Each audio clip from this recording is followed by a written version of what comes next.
should be at about 1 o'clock my time. I'll make sure to play Deadshot. Deadshot is really good. Like, I've had the most playtime, obviously on Captain Boomerang because that's my main. But when I was playing, I tested all of them. After Captain Boomerang, I like Deadshot the most. He's pretty crazy.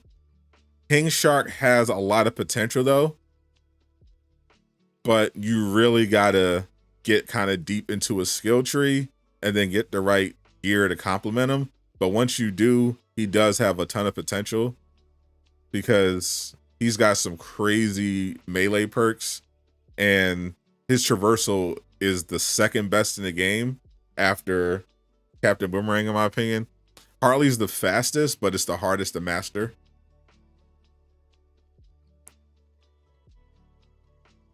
The mindless hate in this game is tiring. It's actually getting funny.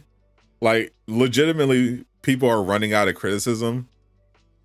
They're either just making stuff up or they're just saying like the goofiest stuff. I played Tekken way back in the day. Haven't played it in years. Street Fighter 6 though, I got back in this because I'm not really a fighting game guy like I used to be, but Street Fighter 6 was goated. Love Harley's design, one Deadshot, Captain Boomerang, King Shark, Harley. She was my least favorite in the alpha, but they all have like a lot of potential. Almost 500 in the chat. Dead game apparently. Definitely smash that like button, but yeah, absolutely crazy.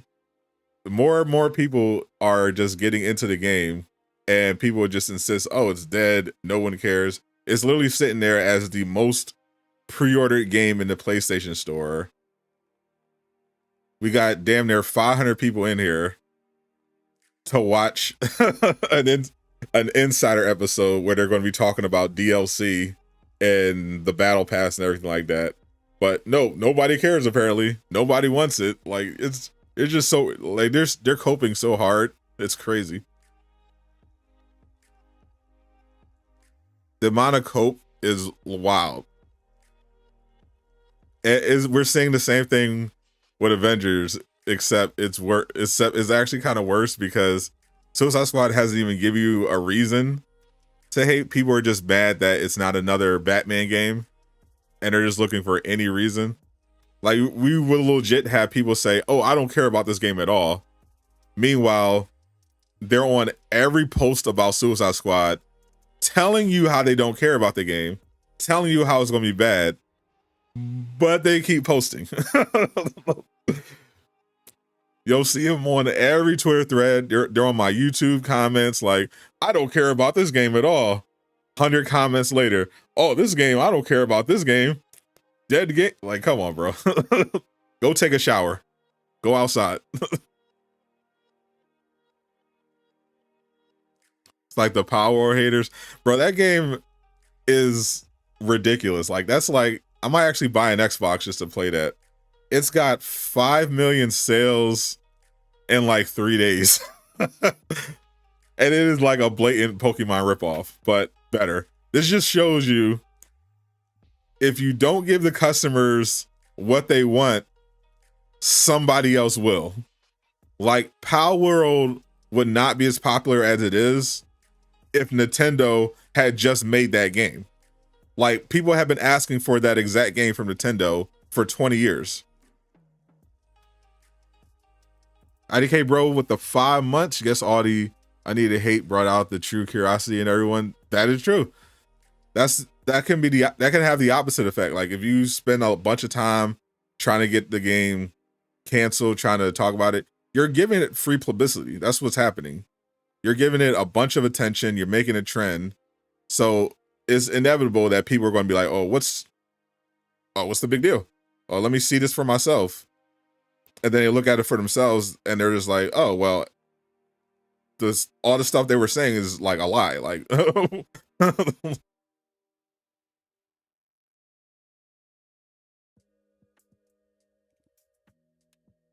you play on the Xbox Series, definitely worth it. Yeah, Yeah, this might be the year that I have to get an Xbox, legitimately.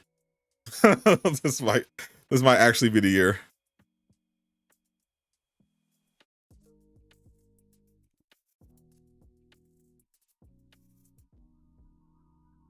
Got a troll in the chat. We're always gonna have a troll.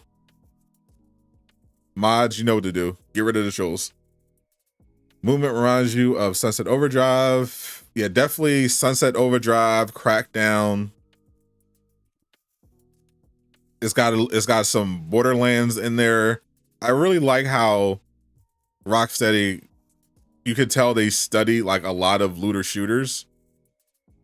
Like with a game like Avengers, you can tell that the looter, that whole element was like just added on last minute, and like nobody on the team like played those type of games. They just pulled up Destiny, was like, oh, let's vaguely copy some of this without even like understanding it. But you could tell at Rocksteady, they actually did their homework, because their first game was a shooter. Like the first game, when the founders when they actually started the studio, the first game they ever made was a first-person shooter called Urban Chaos. And they even had multiplayer on there. That was their first game before they made any of the Batman games. Then their second game was Arkham Asylum, and then that blew up, and then they just, had to keep making sequels. But they know how to actually make shooters, and you can tell for Suicide Squad, they really did their homework to make the looter stuff work, because they have so many quality of life features that, as someone who's played a lot of looters, is something that everybody is like asking for or complaining about in other looters. And Rocksteady just like, yeah, we're going to actually do it right. Game comes out February 2nd. Early access starts on the 30th if you pre-ordered the deluxe.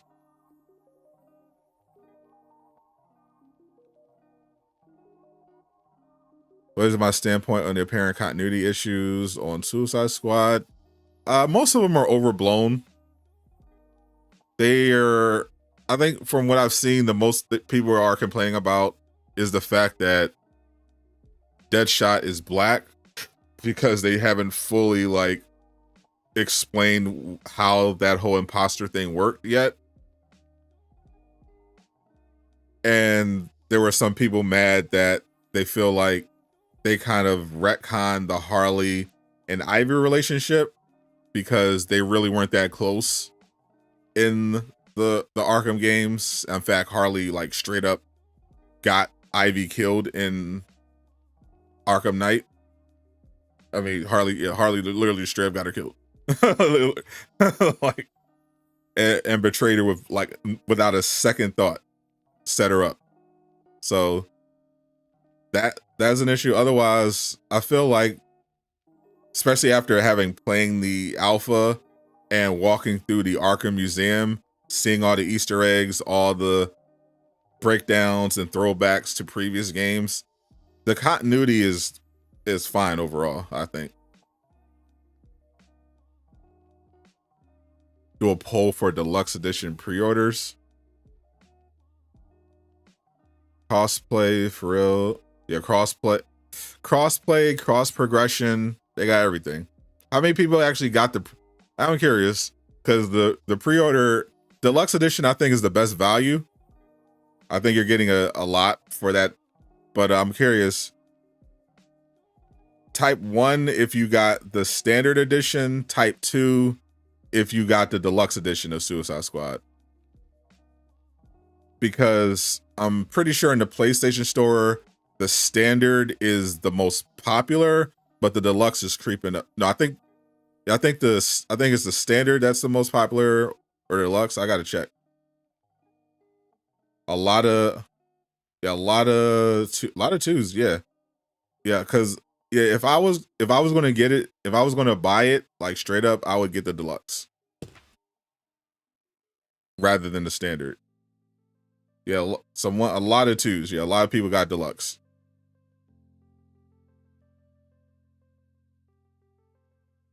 Because you're getting you're getting a lot of skins, especially, you know, the one Harley, one of the ones Harley mains want, and you're getting a battle pass token, and you're getting weapons. And the great thing about Suicide Squad is, unlike other games, when they give you like weapons, when you play other looter shooters, they'll give you like weapons as a pre-order bonus, but those weapons are like underpowered after like a couple levels. like I remember having like a locker full of mostly useless weapons in Outriders. Like there was like one gun that like could scale up, but it was like really expensive to level it up. But with Suicide Squad, because there's no gear score, even if you get a weapon in like the beginning of the game, it still could be useful at the end of the game. Like you don't have to worry about that level up nonsense. Oh, I got this really cool legendary. Oh, but it's under leveled, so I either have to spend a bunch of resources to level it up, or I just have to throw it away. Like no, they don't do that. None of that.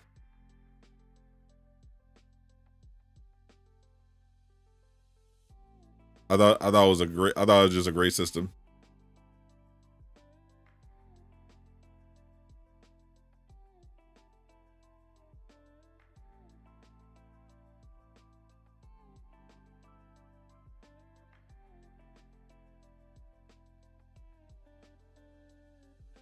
Peacemaker would be awesome. Peacemaker would be a perfect DLC. Deathstroke and Peacemaker would be perfect for the squad. Hopefully they do Peacemaker one day. I know they have to do Deathstroke, but because of how much more popular Peacemaker has gotten, I feel like they have to be planning that for the future. Black Manta would be great. I know a lot of people want Red Hood, Killer Frost. I personally want Bizarro more than anybody, but there's so many others. Sportsmaster, Bloodsport, Katana. There's so many dope characters they could add.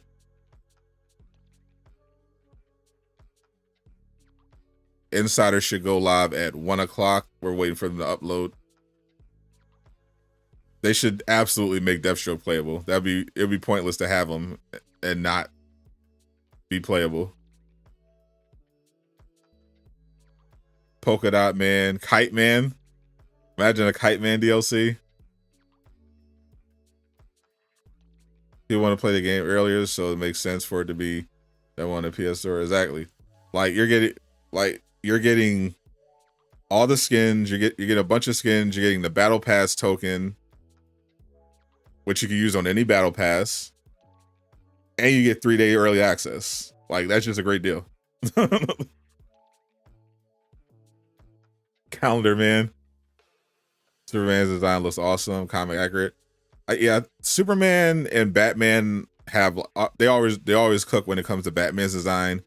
I thought they really did a great job with Superman's design and Green Lanterns. I like Jon Stewart's design a lot, especially his hair. He's got the cleanest shape up. Not a fan of the Flash's suit. Definitely not my favorite. To me, it looks a little too, I don't know, too techy. Like it reminds me of the Ezra Miller Flash suit. I'm not a fan of that. I like the cleaner, sleeker design. Like even some of the stuff they had in the CW was really cool. I don't like Wonder Woman's suit design, but Batman, Superman, Green Lantern, I thought looked really cool. Hey, Jon Stewart's Uncle Shannon Sharp.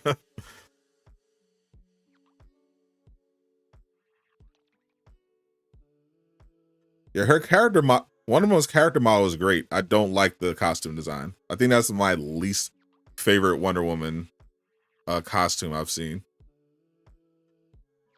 TikTok feed to Croc is there. As a Flash fan, anything better than the Flash movie series away? What up, Craig? Welcome, my friend. What will Joker traversal look like? I wonder. Yeah, you'll see. You will see. You want Penguin as a playable character? To me, I like Penguin more as a vendor that we completely like troll and make fun of. Like, I love Penguin in this game. I love just how they just completely just mess with Penguin every time they see him. I was rolling when I was playing the alpha. Weeze does a DLC. Yes, sir. Killer Frost will be amazing. An ice character would be crazy. Playable Alfred? No, you playable Alfred won't work. Alfred is too strong. Alfred is too strong for the game. You can't put Alfred in the game. He's too OP. Who will be the first DLC? I think we're gonna find out today.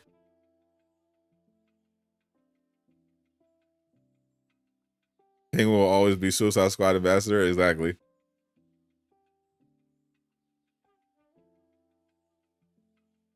Batman is gonna be stalking us, bro. That's gonna be fun. Like capturing photos of Batman just randomly in the city, just stalking you. That was so fun. When I shout out to Lejeune. He posted a video of it from his playthrough. I know one mission in the alpha that I found where he guarantees spawns. I know exactly where he is, so I can like run up to him. That was just a really good detail. You're right, Alfred did one shot Superman. He would one shot Brainiac. You can't have Alfred. Gopher Gopher is too strong. Wonder how Bane, I don't know if he'll show up, but his weapon set looks crazy.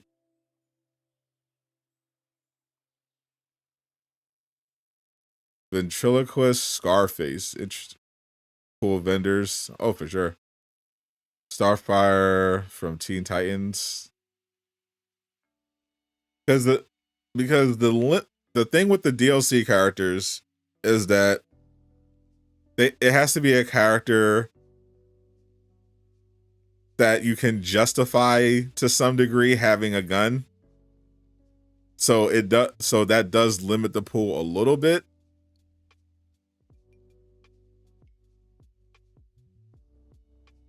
Because if they didn't have that limitation, the amount of villains they could and anti-heroes they could potentially add is insane.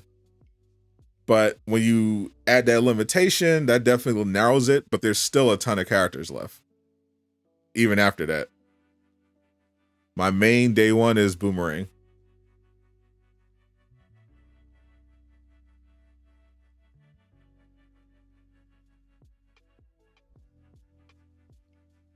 We don't even know all the boss fights yet. Like there's so much stuff they're hiding. And there's more coming in, the next year. It's going to be crazy.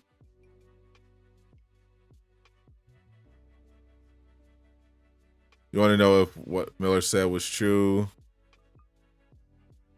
If Miller leaks something, it's true. We need a Howard the Duck DLC. No cap. Howard the Duck would actually be nuts. like that would actually be a crazy DLC to make playable Howard the Duck. And it would make sense to give him a gun too. Howard the Duck would actually like unironically be goated. Hush would work. Thomas Wayne Batman. Oh yeah, Thomas Wayne Batman. Spawn. Bro. We need a Spawn game, bro. It's past due. We need to bring back Spawn.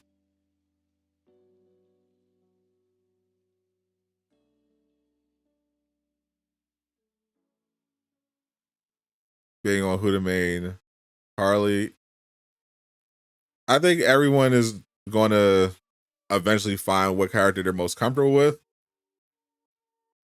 Just based on my playthrough, I've definitely like going into it. I know I wanted to play Boomerang because of the speedster stuff, but after actually playing all 4 characters, I think Boomerang is going to be probably the most popular for a while, at least initially, because in addition to me thinking he's the most powerful character, he's like the easiest character to like get into and get strong with. So I think he's going to be surprisingly popular as a main, at least out the gate. You know, that could change as people like level up the characters and start revealing builds and everything. So we're going to, you know, shift around. But I think Boomer is going to be that guy. Boomer and Deadshot, I think, are going to be the most popular until somebody posts just a completely cracked Harley or King Shark build. And then we'll see it shift, the meta shift around. Condiment King playable, hell yeah. Lobo, imagine Lobo. Lobo would be crazy. I need Jason Momoa, Lobo.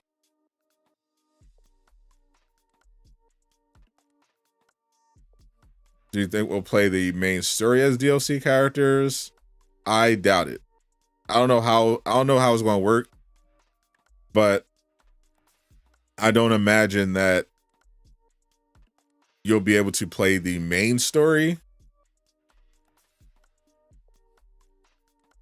because it's specifically designed for that original Task Force X. I think the DLC characters will have their own specific episode. Because that's what happened with Avengers. Like the main campaign was based around Kamala Khan reuniting all of the Avengers. So even when they added new characters,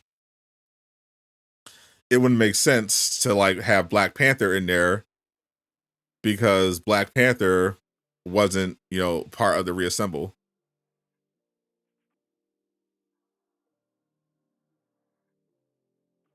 But we're waiting for it to go live. Should be in about 30 minutes. You want to see Killer Frost as a playable character using her ice as movement? Yeah, that is going to be a really fun if they add something like that.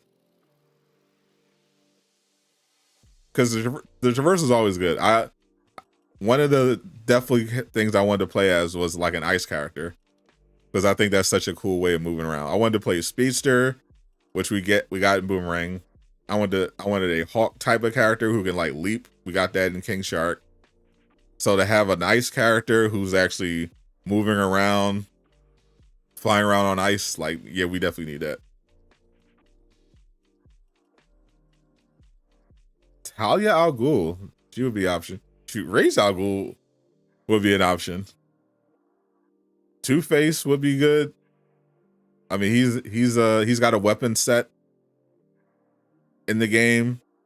Yeah, they have a lot of villains that they either add, but they also have them in like the game as weapon sets. Like, I know they got the Poison Ivy stuff. She's a vendor. They got the Two-Face weapon set. They got Bane, Black Mask, Diablo, Bizarro. Enchantress would be crazy. Imagine Killer Frost traversal like Prozone from The Incredibles. That's what I'm saying. That'd be crazy. I feel like Reverse Flash would be crazy, but it depends on how they do combat. I really, that's the one thing I wanted out of this game. I was hoping that they would have like a character who isn't like relying on that formula of gun melee, because I think Reverse Flash and Bizarro would be amazing, but having them just, you know, shooting assault rifles. It would just be weird.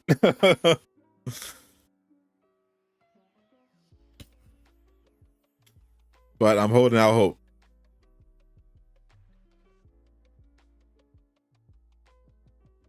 Does anyone know if there will be a matchmaking for Endgame? That is a good question, because I know some games will turn off matchmaking, but that's usually for raids. So I'm pretty sure it's going to be matchmaking, but I know for raids, some games turn off matchmaking for your own good. I don't, based on what they showed during the sponsor stream, I don't see why they would turn matchmaking off for that. Usually they'll do it for raids because they know that the raid is going to be too challenging for like randoms, and they're just trying to save you the trouble, because they know, okay, you're not going to be able to do this without like people who not only know what they're doing, but communication. But you can definitely do those missions they showed off without like extensive communication. So I'd imagine they would leave the matchmaking on. But for like maybe a high level raid, then I can see them turning off the matchmaking. Like Ghost of Tsushima did that in Legends mode. Destiny does that.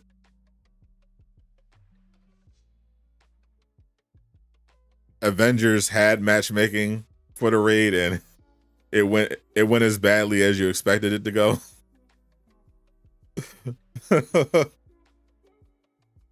Like, people who wanted to get the raid done in a timely manner avoided the matchmaking in Avengers. But if you tried to do random matchmaking, it was almost always a disaster.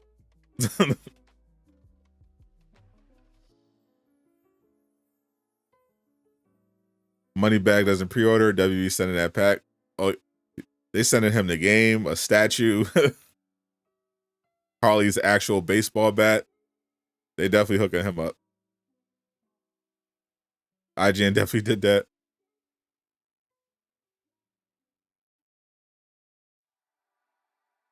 Tony Todd 2024 project is Indiana Jones. Does that mean Spider-Man 2 DLC is unlikely? Not at all.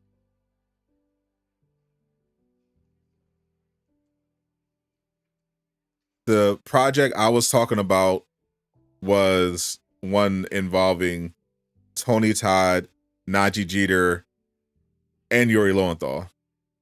Not the Indiana Jones. Tony had a project. So if you remember my actual videos, when I did an update on that, I said Tony initially announced on the podcast, he had stuff cooking in 2024. Then Deeper Depths met up with Najee Jeter, who voices Miles Morales, and he said that him, Tony, and Yuri were all working on the same 2024 project. So the Indiana Jones thing is completely separate from what I was talking about. I was specifically talking about the one that Najee said they were all working on together.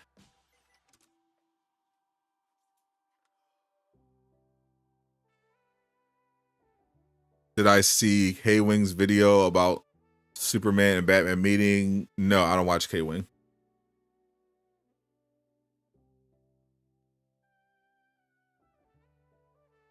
You just need confirmation. Is Killer Frost coming? You're not getting it. I'm not giving you any confirmation about unannounced DLC characters.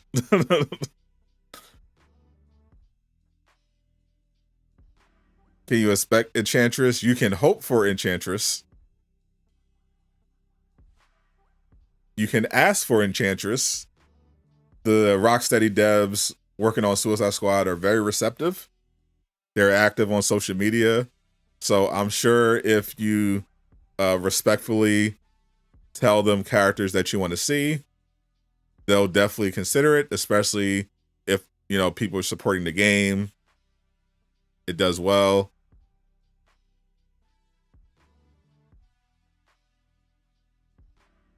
What do you think this Spider-Man 2 update will drop?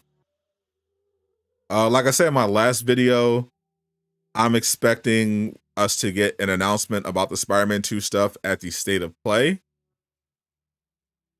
And the State of Play, I think, is based on Jeff Grubb. He said it was going to be in the next few weeks.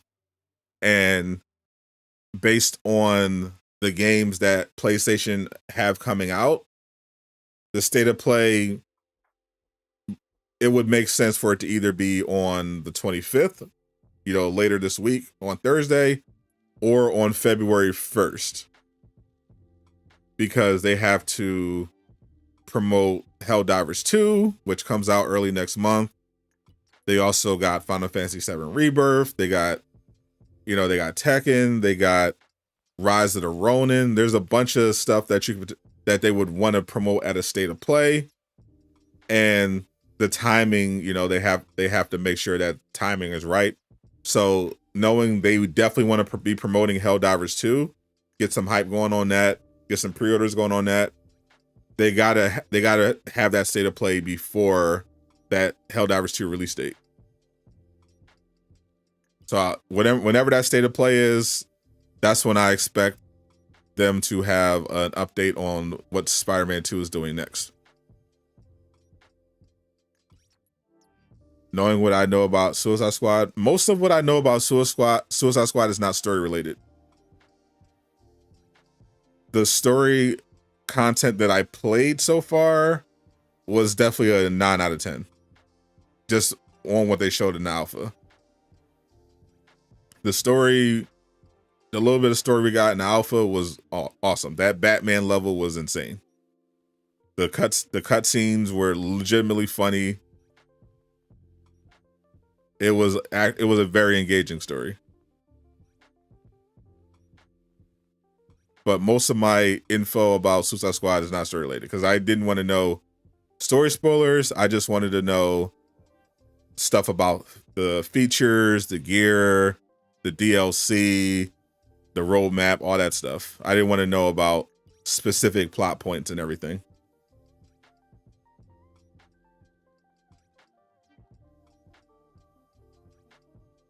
Batman Ball is probably going to be a cat and mouse kind of thing.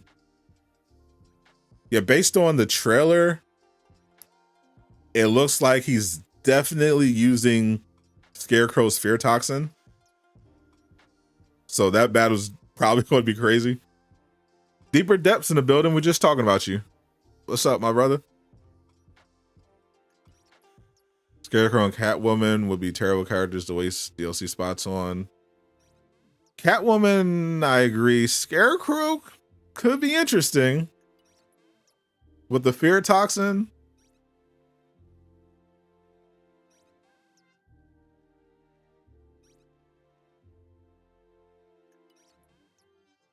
Do I think Batman feels out of character? What do you mean? He's literally brainwashed.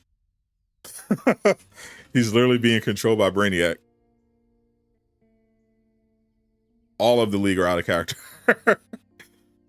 I mean, he still acts like Batman. Just a Batman that's being controlled by Brainiac. So he has none of his morality.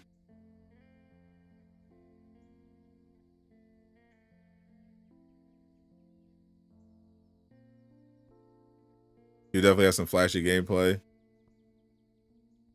Doomsday as a Doomsday, nah. No one wants to see Doomsday with a gun. That would make even less sense. Like, you can kind of suspend your disbelief for King Shark. Doomsday having a gun would just be outrageous. It would work. That's what I mean. Like, Doomsday would be crazy, but because of the way the combat is designed, it wouldn't work. A boss fight, sure, like a Brainiac controlled Doomsday, that would be fire. A playable character, it's not gonna work.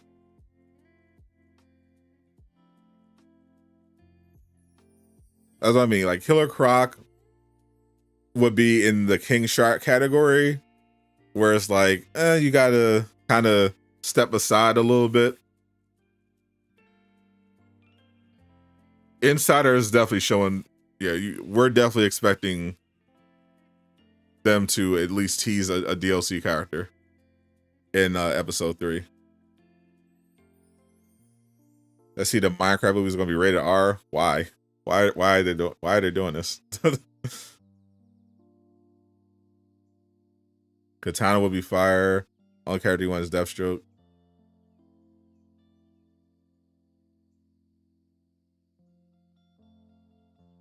Dr. Manhattan. Dr. Manhattan with an assault rifle would be nuts. Imagine.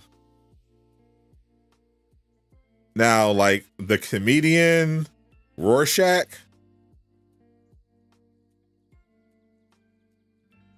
Like a Watchmen crossover where you're Rorschach and you're fighting Dr. Manhattan. That would be crazy. like that. I would actually like to see that.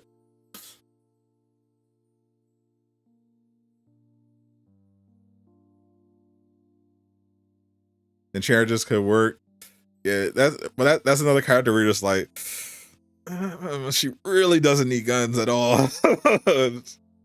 You know, that's why I like I have like my big ask, which is Bizarro, but I look at it more realistically, like, well, we're looking at Bloodsport, King Shark, you know, Sportsmaster, maybe Black Manta, Red Hood, those sorts of characters.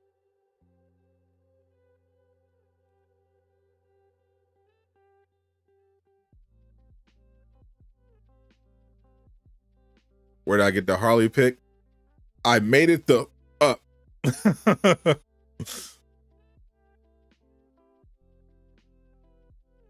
I was playing around in my software, trying to get some cool Harley pics that I could potentially use for a thumbnail or a wallpaper. I was like, oh, this one's great. I'll just use this for my wallpaper.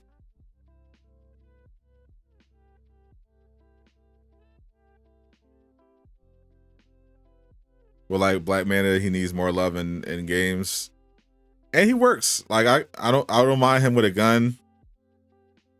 He actually works. Artemis, Peacemaker, Bane instead of Killer Croc. Yeah, imagine a playable Bane, and you equip him with a Bane weapon set.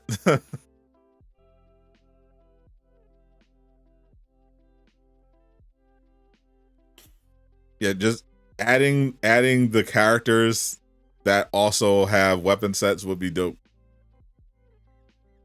Black Adam would definitely not work.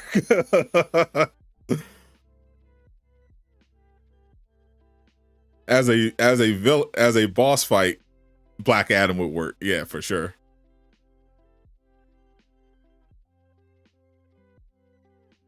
Catwoman with a gun, not. I don't want to see it.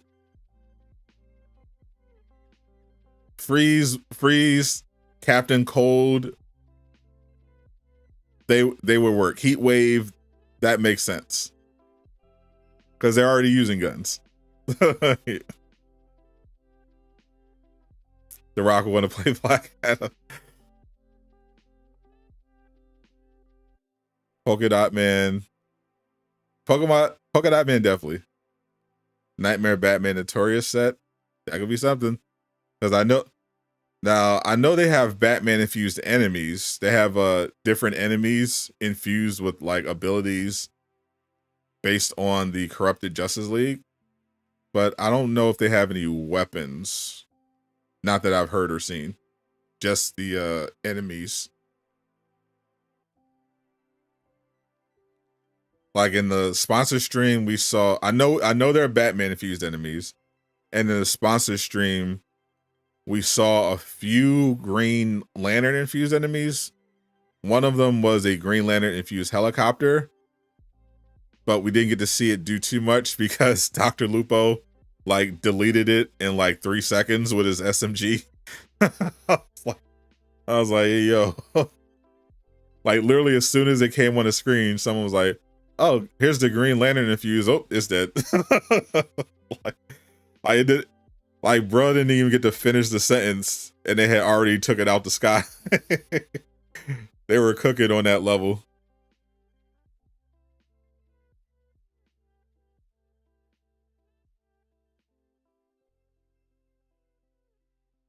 Superman type enemies are gonna be crazy. I don't know if they plan on doing Red Hood, but I'm sure they're aware of how heavily requested Red Hood is. In fact, there might be some Rocksteady employees in the chat right now lurking, looking for ideas. So they've done that before. So if Rocksteady is listening, definitely consider some of these comments. See who's most popular. I think the most requested so far from what I've seen are like Red Hood, Peacemaker, Deathstroke, and Killer Frost. If I had to do a top of the names I've seen most often, those are the most requested.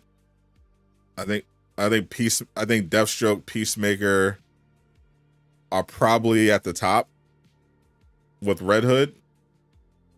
I think those three, Peacemaker, Deathstroke, Red Hood, if you did a poll, would probably be the most requested.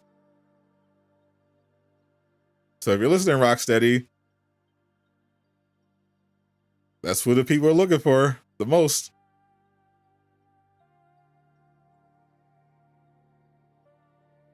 Batman's boss might play like Scarecrow in Asylum. Yeah, I think so, because the first encounter, he was just stalking us and taking us out one by one, like how we do in the Arkham games. But they showed him like in that giant nightmare bat form in the trailer. So I'm thinking whatever encounter it is, he's definitely using that fear toxin. And that fight is probably going to be us trying to take away his stealth. Because Batman isn't going to just fight us straight up.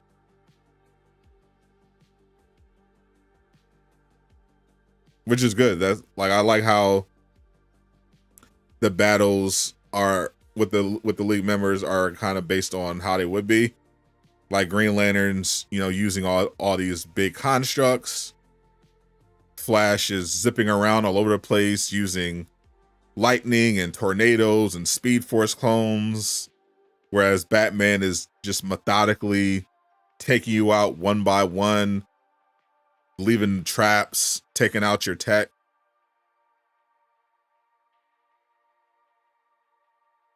Growl with a shotgun. Oh, we got about 12 minutes. Let me get this ready. 12 minutes and the video should be up.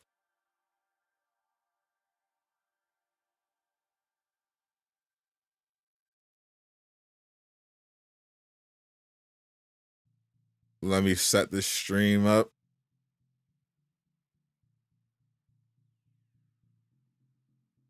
Let me go to their YouTube. I'm gonna have that ready to go. I'm so excited. I can't wait to see it. This is definitely going to be like the most, I think this is definitely going to be the most viewed episode of Suicide Squad Insider.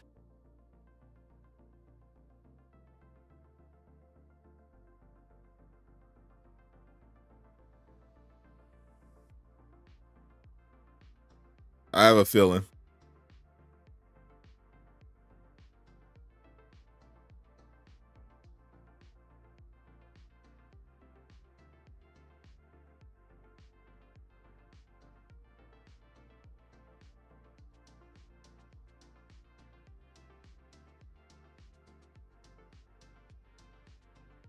Kevin with the 199. Appreciate you, my friend. Yes, you want either Lex Luthor or Owlman. Those are great choices. Especially since Lex is already in the game. And he would be a great character. Like, he would legitimately, like, he perfectly works. Like, he's a villain, but he's also working to defeat Brainiac. He's got a ton of tech.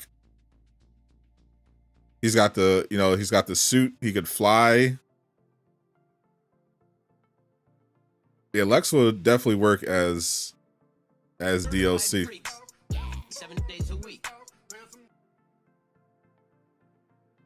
Give us a playable Lex. That would be actually dope.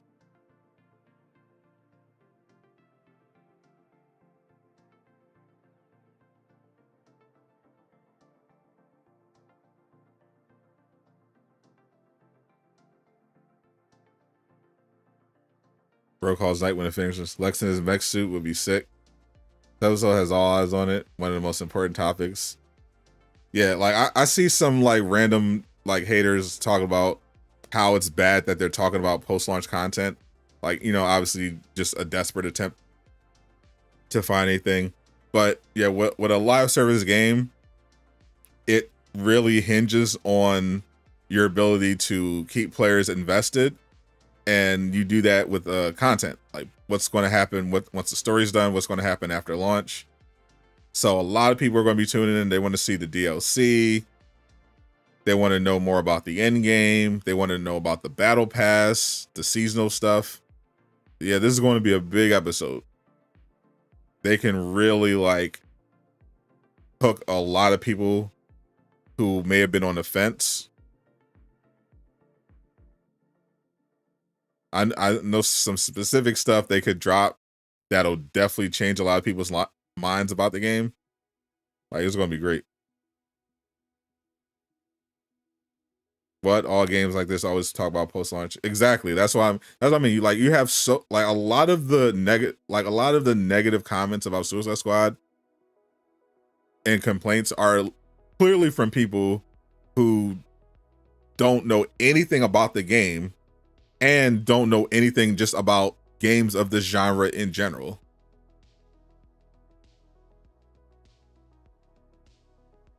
What's up, Mike? We already have their first 3 DLC characters set up. That's why you'd be putting late. Games of failure, people play for 10 hours and dip out after story. Like, they need to talk about this stuff. Exactly. Like, it's just common sense. Like, people, it's legitimately, you'll see just comments like that. People just coming up with these stupidest reasons to be mad about the game. Like, you need to know about the post-launch content for this game. That's how we're going to know if the game is going to last. Like, is the quality of the post-launch content something that people want? What are the DLC characters going to be like? What's the content going to be like?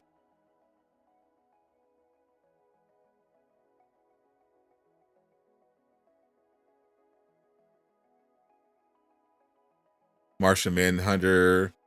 A Martian Manhunter fight would be crazy. Sadot as a playable character. I'm gonna definitely talk to Rocksteady about it. We need some do-rag representation for sure.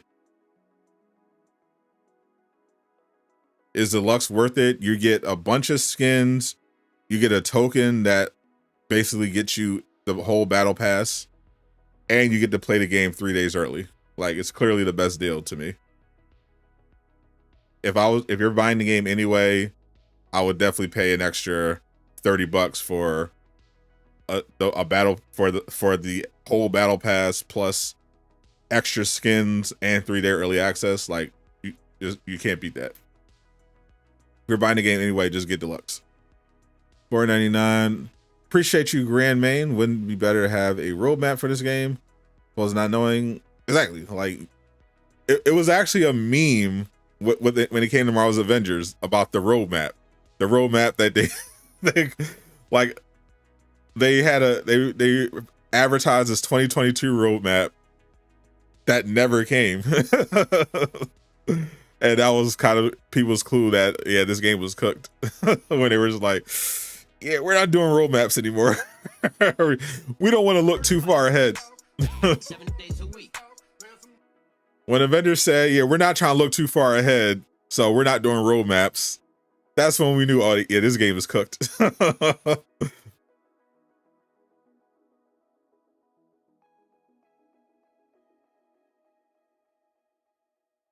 You already pre-ordered the standard. I'm not. I would check the store to see if you can just upgrade, because I know in Spider-Man 2, for example, if you got the standard edition of the game, you could just pay an extra $10 at launch, and that would get you the deluxe. But you had to wait for launch in the case of Spider-Man 2. But they let you, pay that extra, the difference, which was $10.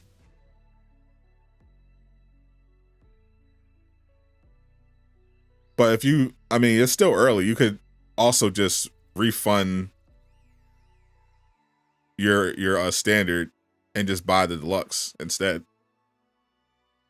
Because it's early enough where, you haven't downloaded it, you haven't played it.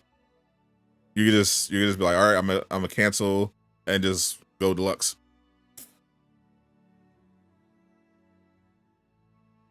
Totally up to you. But yeah, it's definitely early enough where you can just get a refund and just immediately just get the deluxe.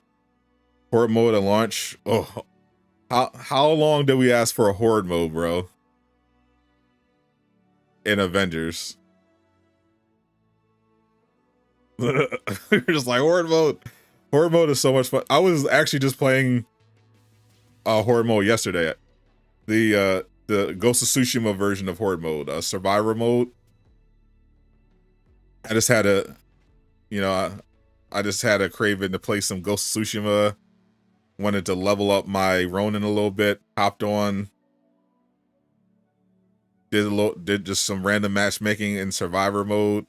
Easily found a team. Joined in progress during the survivor wave. That game is so much fun. Love Ghost of Tsushima. Crazy which just shows you how, if you just make a well-made looter multiplayer mode, like, you'll still have players hooked on it. Like, Ghost of Tsushima came out in 2020. It's still only on PlayStation. And I could still, at like 2 o'clock in the morning, hop on, randomly matchmake, and get a full squad in survivor mode. On the highest difficulty too. like that's crazy. People still playing that. That just shows how crazy it is. 2 minutes. About to start refreshing. What's up, Taladia? Welcome. Which JL members do you think they should add as boss fights? All of them. Except for Wonder Woman, who hasn't been corrupted yet.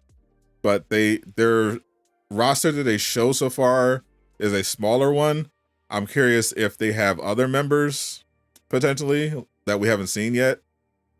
But based on the Hall of Justice, I'm assuming that's the whole roster. And there aren't any more League members. But it would have been cool to have like Shazam, Aquaman, Martian Manhunter, Green Arrow, Dr. Fate.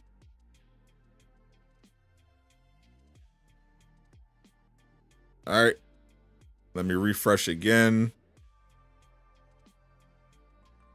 It should be uploaded any minute now, so now I'm just refreshing.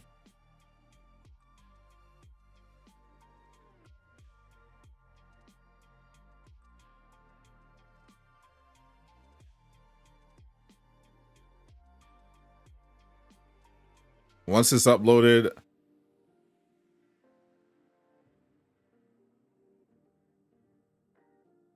I'm gonna cut the music and we're gonna get it popping.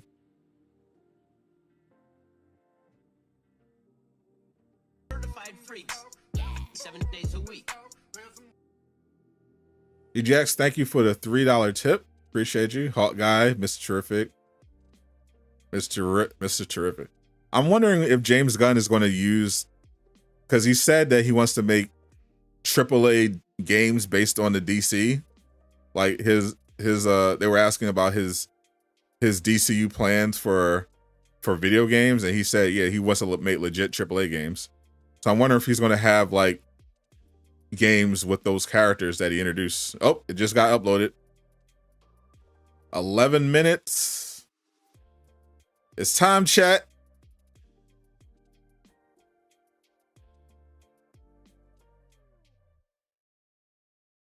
The time has come.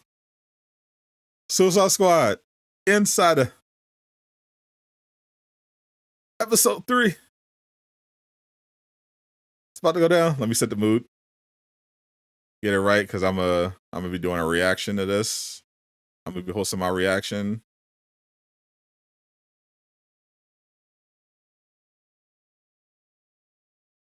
Let's see how Rocksteady cooked here.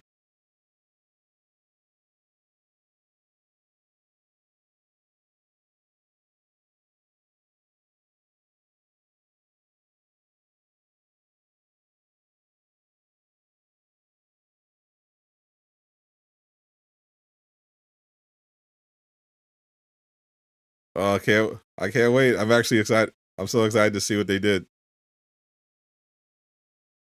I know how important this episode is.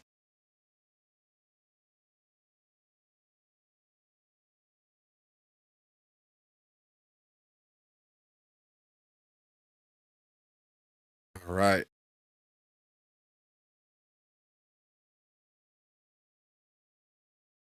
I'm gonna hit record because I'm gonna upload this later for people who missed the stream. All right. You ready, chat? Are you ready?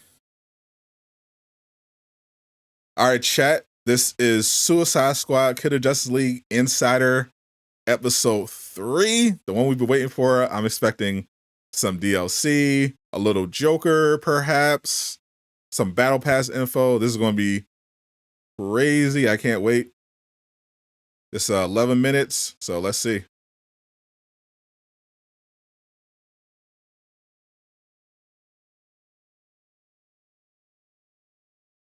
Ooh.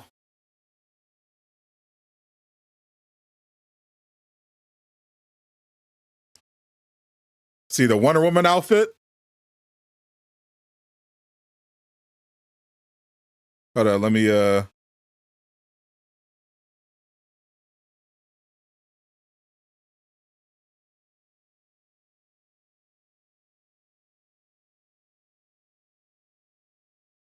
run it back. Let me turn it all the way up. All right, now, here we go. Suicide Squad Insider, Episode 3. Probably the most important episode that we're going to see. Computer, activate the threat assessment matrix. Was that a cowboy and Captain Boomerang? All right. Toys, lighted guns. See the Wonder Woman, Harley. We can work with that. Hi, I'm Darius Sadigian, studio director at Rocksteady Studios. Yo. In our last episode, we talked about how Suicide Squad Kill the Justice League allows players to customize each character and their playstyle through story-driven mechanics. Man, if you gave me 5 minutes in there, you'd have the world's authority on microtech and all my inventions. Begging is crazy. So sweet. He's not gonna make it. The Suicide Squad gave us the scope, the narrative, gameplay, and then the idea of being able to expand that, be able to take this further. It's gonna feel completely fresh. Yeah, let's go. In that spirit, we want to deliver totally new content at no cost for those who purchase Suicide Squad Kill the Justice League. No We're cost. back in business. All right. No let's steal cost. this shit. You heard that. Today we'll discuss customization options that draw from the full spectrum of DC Comics. You'll see emotes, rival taunts, outfits, and more. Ooh. We That King wanted to Shark have a outfit game was that was very crazy. focused, but this time we really want to expand out with being able to dynamically update, add new content, take on feedback, and evolve the game over time. For the first time ever, we'll give you a preview of what's to come after the credits roll on our main story campaign.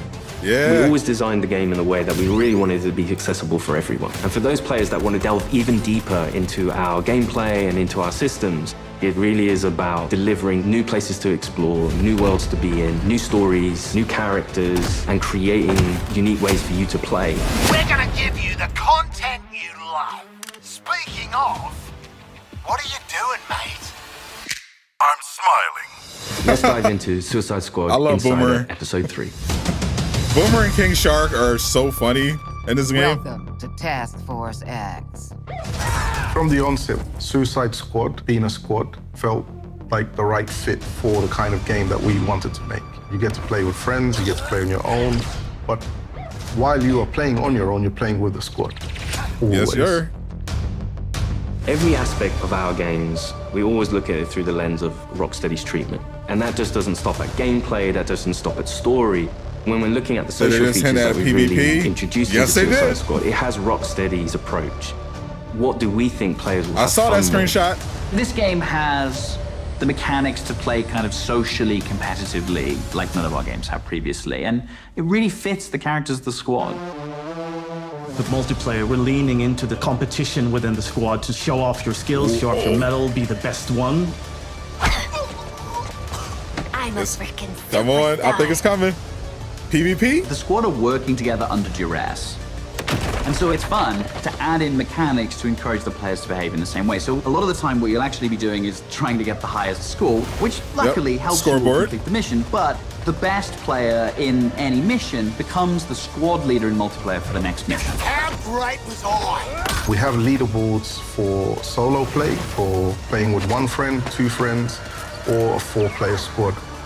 You're competing with everyone across the world. Cross-platform, it is the best of That the looked like best. Think you're 4v4. hot shit on toast. Did y'all see You're that? cold fart on bread. Did you see that? Tell me you did. I was like, how do you like that? Recycle. That looked like 4v4. Standing! What fit is that? There's some really fun incentives for playing together as well as playing competitively. You can use the equipment that other players have equipped on their characters in your squad with the AI playing as the characters. And those players remember that whose feature? bots you use get rewards for you using those bots. Yeah, we remember and that's that a one. really fun feature that I think the players will be incentivized because they'll get something out of doing too. You can also have farm the for other rival people. taunt system, where on the leaderboards, if you pass your friends or anyone on your friends list who's also playing the game and you beat their score, well, next time they log in, they'll get this kind of funny quip just to show that, oh yeah, by the way, I beat you. Home run, baby. That's You awesome. boot up the game, you're logging in, and then all of a sudden on your screen you get Boomerang giving you the finger. Because someone beat your score? I think fans are going to have a great time with our remote system. That's funny.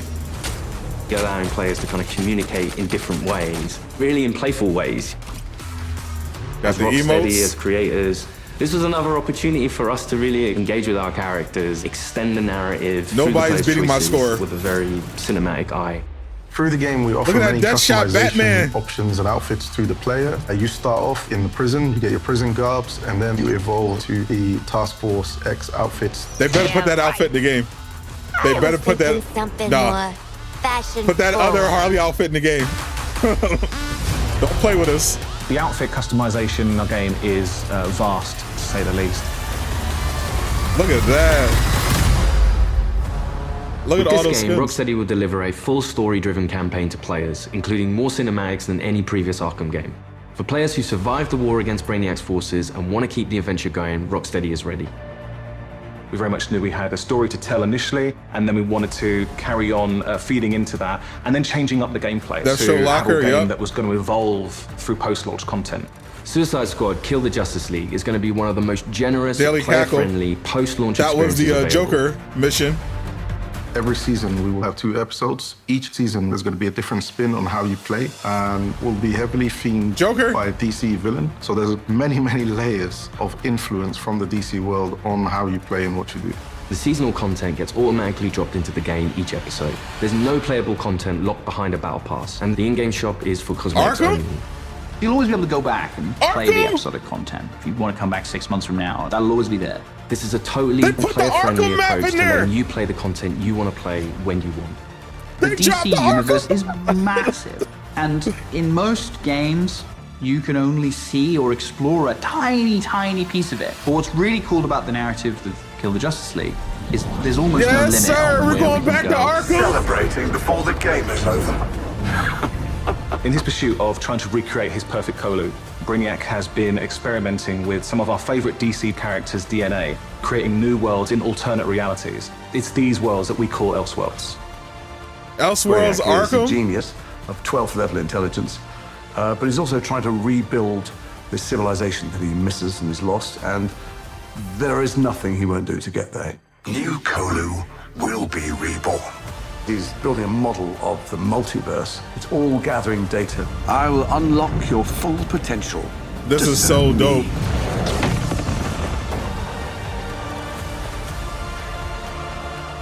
There's different versions of everybody in different universes, and their timelines have just diverged at some point. We've got lots of amazing characters coming up in seasonal play that I'm really excited for players to meet. And the Elseworlds Principles gives us lots of flexibility and lots of room to put our own spin on them.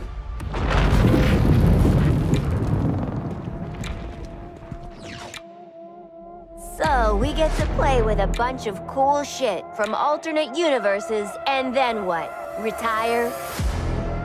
When Season 1 launches this March, you'll be able to unlock a new playable character for your squad. There he is! The Joker. At least buy me dinner first. Playable Joker? The original Arkhamverse Joker has been dead for 5 years, but this is a new Elseworlds twist on the villain. He was part of the Suicide Squad in the Elseworld that he's from, which already shows that he's slightly more cooperative than the previous Joker we've had. But as you get used to him and actually play to him, you realize he's unhinged in a different way.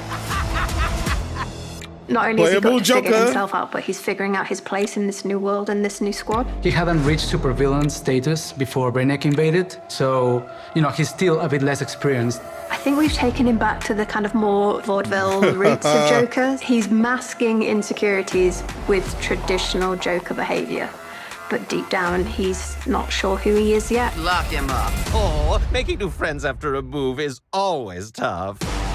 As your mission expands deeper into the lore of the DC universe, this new version of the Joker will join your fight with his unique combat, traversal, and weapons. His traversal is all based around a rocket-powered umbrella, which he can blast himself into the air, and then uses that to glide around, and then he can actually flip that down to grind along buildings, knocking enemies out of the way. Oh, that's sick. And the kind of frantic, vertical and horizontal energy that he has means you've always got to be moving and always attacking the enemies. No, Joker's combat is crazy. The Joker is only the first of the new squad recruits you could meet through the ongoing additions to our game. Over time, we can build up a library of characters that DC fans might not have expected to Rocksteady see in a definitely video cooked. game, like a regular comic book release. I look forward to when the next issue's coming out. And in the same way, I hope people will look forward to the next episode from us. Whatever it is, I'm down. New environments, new characters, missions, challenges, gear, and more. All of this free content comes for players who own the game. All for free. Holy. I can't wait for you to see what the future holds. With Elseworlds, the possibilities are endless. How do you like that?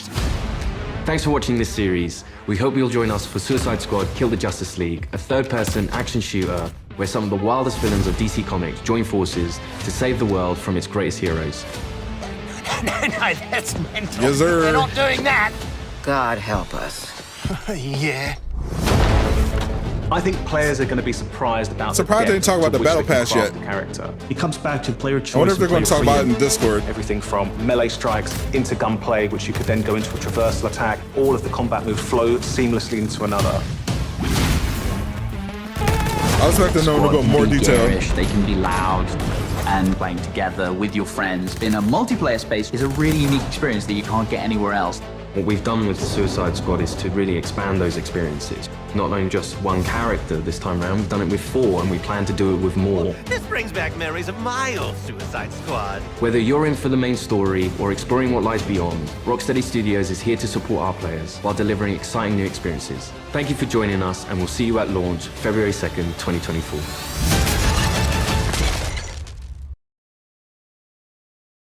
No, they definitely cooked.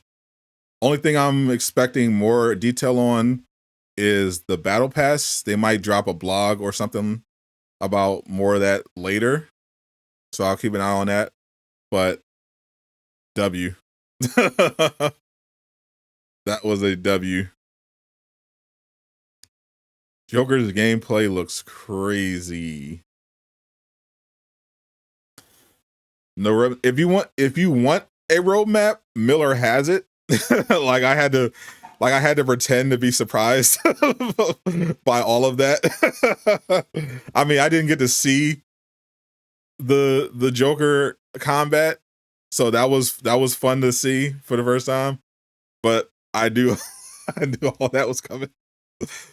Like, so the roadmap is out there. I'll just let y'all know there is a roadmap. It's just not an official one. Now we definitely gonna run that back and break it down. There's some stuff in there worth checking out. And I gotta upload this video. Activate the threat assessment matrix. Ooh. All right. Toys, loaded guns. What are we waiting for? We can work with that. Hi, I'm Darius Sadigian, studio director at Rocksteady Studios. In our last episode, we talked about how Suicide Squad Kill the Justice League allows players to customize each character and their playstyle through story-driven mechanics. Man, if you gave me 5 minutes in there, you'd have the world's authority on microtech and all my inventions. Aw, he's so sweet. He's not gonna make it. The Arkham reveal was crazy. The Suicide Squad gave us the scope, the narrative, I didn't know if they would reveal that in this episode. And then the idea of being able to expand that, be able to take this further. But the traversal fresh. on Joker, his combat looks nuts. In that spirit, we want to deliver totally new content at no cost for those who purchase Suicide Squad Kill the Justice League. We're back in business. All right, let's steal this shit. Today we'll discuss customization options that draw from the full spectrum of DC Comics. You'll see emotes, rival taunts, outfits, and more. All this being free is nuts. We wanted to have a game that was very focused, but this time we really want to expand so out. they teased PvP, dynamically update, add new content, Return to Arkham, and evolve the game over time. For the first time ever, the Joker. We'll give you a preview of what's to come after the credits roll on our main story campaign. We always designed the game in a way that we really wanted it to be accessible for everyone. And for those players that want to delve even deeper into our gameplay and into our systems, it really is about delivering new places to explore, new worlds to be in, new stories, new characters, this is so much fun. And creating unique ways for you to play. We're gonna give you the content you love. Speaking of, what are you doing, mate? I'm smiling. Let's dive into Suicide Squad Insider Episode 3. This is shorter than the other ones, but it was a dub. Welcome to Task Force X. From the onset, Suicide Squad, being a squad, felt like the right fit for the kind of game that we wanted to make. You get to play with friends, you get to play on your own, but while you are playing on your own, you're playing with the squad, always. Every aspect of our games, we always look at it through the lens of Rocksteady's treatment. And that just doesn't stop at gameplay, that doesn't stop at story. When we're looking at the social features that we've really introduced into Suicide Squad, it has Rocksteady's approach. What do we think players will have fun with? This game has the mechanics to play kind of socially competitively, like none of our games have previously, and it really fits the characters of the squad. With multiplayer, we're leaning into the competition. They didn't talk about the squad clan to system. Show off your skills, show off your metal, be the best one. But that is going to be a thing. I'm a freaking superstar. The squad are working together under duress. And so it's fun to add in mechanics to encourage the players. I'm definitely expecting a blog. So a lot of the time what you'll actually there's a lot more they could have went into the detail score, about. which luckily helps you all complete the mission, but the best player in any mission becomes the squad leader in multiplayer for the next mission. How great was I? We have leaderboards for solo play, for playing with one friend, two friends, or a 4-player squad. You're competing with everyone across the world. Cross-platform, it is the best of the best. Think you're hot shit on toast, but you're cold fart on bread. Did you see that? Tell me you did. I was like, how do you like that? We saw it. Oh, let me see that Joker real quick. Outstanding! dinner first. Yo, that's fire.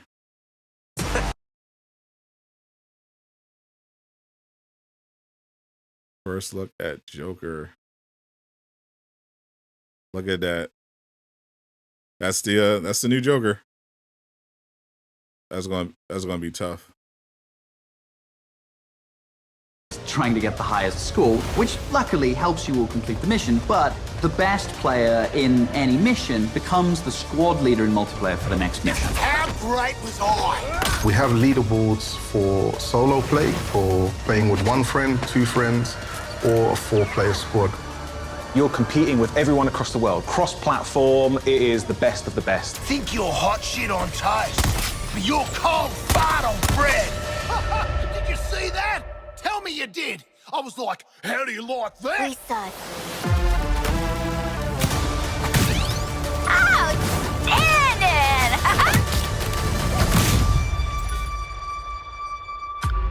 There's some really fun incentives for playing together as well as playing competitively. You can use the equipment that other players have equipped on their characters in your squad with the AI playing as the characters. And those Young Joker, players whose bots you use get rewards for you using Love the Joker. It looks so great. That's a really fun they definitely tried to that I think look players at will like be an incentivized older, they'll get something out of it. older interpretation of the Joker. We also have the rival taunt system, where While on the making them look leaderboard, if younger. you pass your friends or anyone on your friends list who's also playing the game, and you beat their score, when next time they log in, they'll get this kind of funny quip just to show that, oh yeah, by the way, I beat you. Home run, baby. You boot up the game, you're logging in, and then all of a sudden on your screen you get Boomerang giving you the finger. Boomerang give you the fingers above you. You're gonna be seeing that a lot. Have a great time with our remote system. I'm gonna be definitely running up the score. Communicate in different ways. All my really friends playful ways. As Rocksteady, as creators, this was another opportunity for us to really engage with our characters, extend the narrative through the player's choices with a very cinematic eye. Through the game, we offer many customization options and outfits to the player. You start off in the prison, you get your prison jobs, and then you evolve to the Task Force X outfits. Yeah, right. I was thinking something more fashion forward. The outfit customization in our game is vast, to say the least. With this game, Rocksteady will deliver a full story-driven campaign to players, including more cinematics than any previous Arkham game. For players who survived the war against Brainiac's forces and want to keep the adventure going, Rocksteady is ready.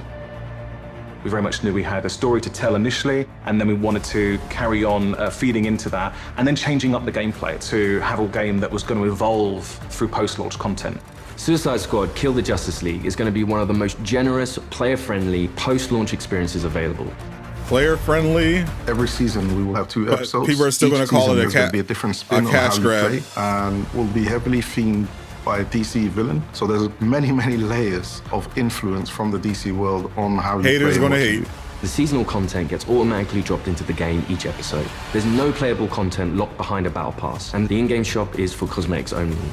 You'll always be able to go back and play the episodic content. If you want to come back 6 months from now, that'll always be there. This is a totally player-friendly approach to letting you play the content you want to play when you want. The DC universe is massive, and in most games, you can only see or explore a tiny, tiny piece of it. But what's really cool about the narrative of Kill the Justice League is there's almost no limit on where we can go. Celebrating before the game is over. Now they tease no FOMO. Perfect Colu. Brainiac has been experimenting with some of our favorite DC characters' DNA, creating new worlds in alternate realities. It's these worlds that we call Elseworlds.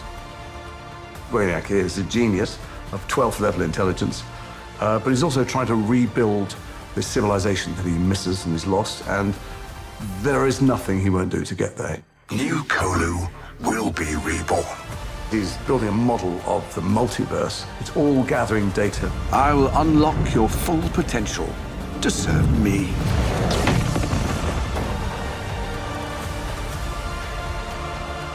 There's different versions of everybody in different universes, and their timelines have just diverged at some point. We've got lots of amazing characters coming up in seasonal play that I'm really excited for players to meet. And the Elseworld Principles gives us lots of flexibility and lots of room to put our own spin on them.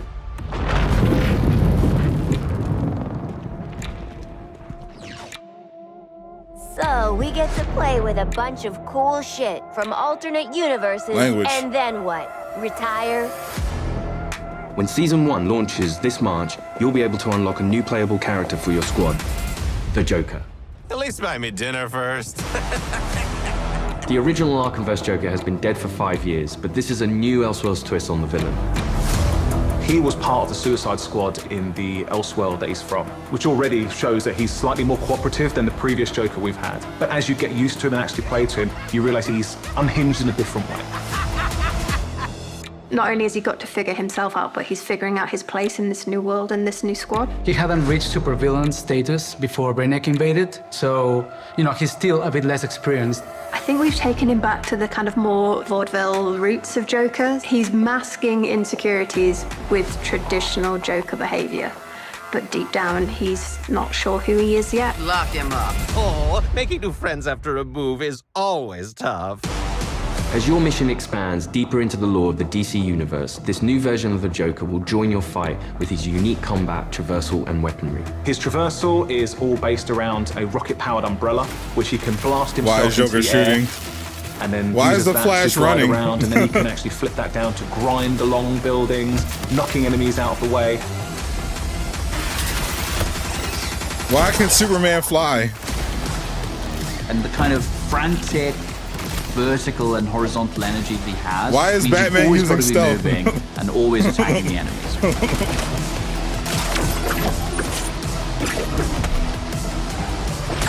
The Joker is only the first of the new squad recruits you could meet through the ongoing additions to our game. He reminds me of the Jared Over Leto. time, we can build up a library of characters that DC fans might not have expected. Fortunately, he's not nearly as cringe. He's not quite as cringe. I look forward to when the next issue's coming out. And in the same way, I hope people will look forward to the next episode from us. Whatever it is, I'm down. Is there a lore reason? I'm new sure. New environments, new characters, missions, challenges, obviously, gear, we gotta and more. play the All game of this first. Free content comes for players who own the But game. he does come from a different Earth, and he was inspired by. I can't wait for you to see what the future holds. The earlier With versions of the Elseworlds, Joker. The possibilities are endless. How do you like that? Thanks for watching this series. We hope you'll join us for Suicide Squad Kill the Justice League, a third-person action shooter where some of the wildest villains of DC Comics join forces to save the world from its greatest heroes. No, that's mental. We're not doing. His game. At least buy me his, dinner his first. gameplay is so fire.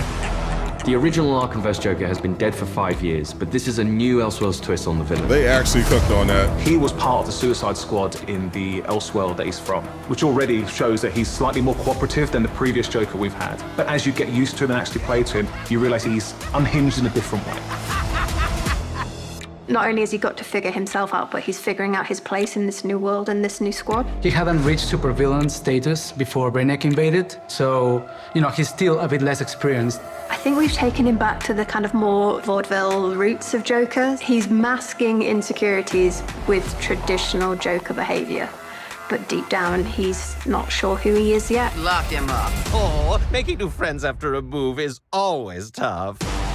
As your mission expands deeper into the lore of the DC Universe, this new version of the Joker will join your fight with his unique combat, traversal, and weaponry. His traversal is all based around a rocket-powered umbrella, which he can blast himself into the air, and then uses that to glide around, and then he can actually flip that down to grind along buildings, knocking enemies out of the way. I'm gonna go crazy on Joker. And the kind of frantic vertical and horizontal energy that he has. My Joker means you've build always about to be got ridiculous. moving and always attacking the enemies.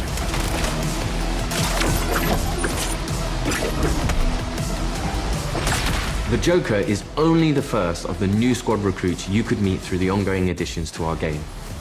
Over time, we can build up a library of characters that DC fans might not have expected to see in a video game, like a regular comic book release. I look forward to when the next issue's coming out.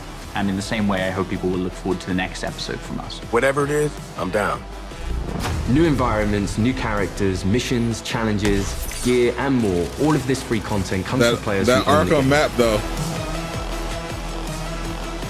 We can't wait for you to see what the future holds. With Elseworlds, the possibilities are endless. How do you like that? Thanks for watching this series. We hope you'll join us for Suicide Squad Kill the Justice League, a third-person action shooter where some of the wildest villains of DC Comics join forces to save the world from its greatest heroes. No, that's mental. We're not doing and that. It's free. God help us. Yeah. I think play. Shout out to Miller. Shout out to Miller too. Because the crazy thing here is that Miller called all of it, like all this stuff pretty much. If you been following Miller on Twitter, you know about you would know about all this.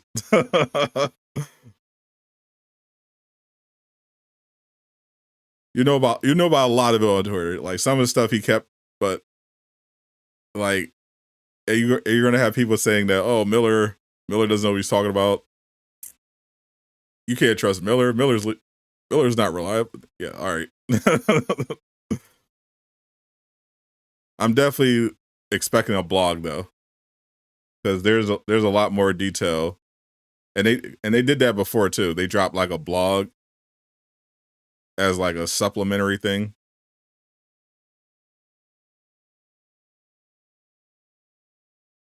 So that we got more detail.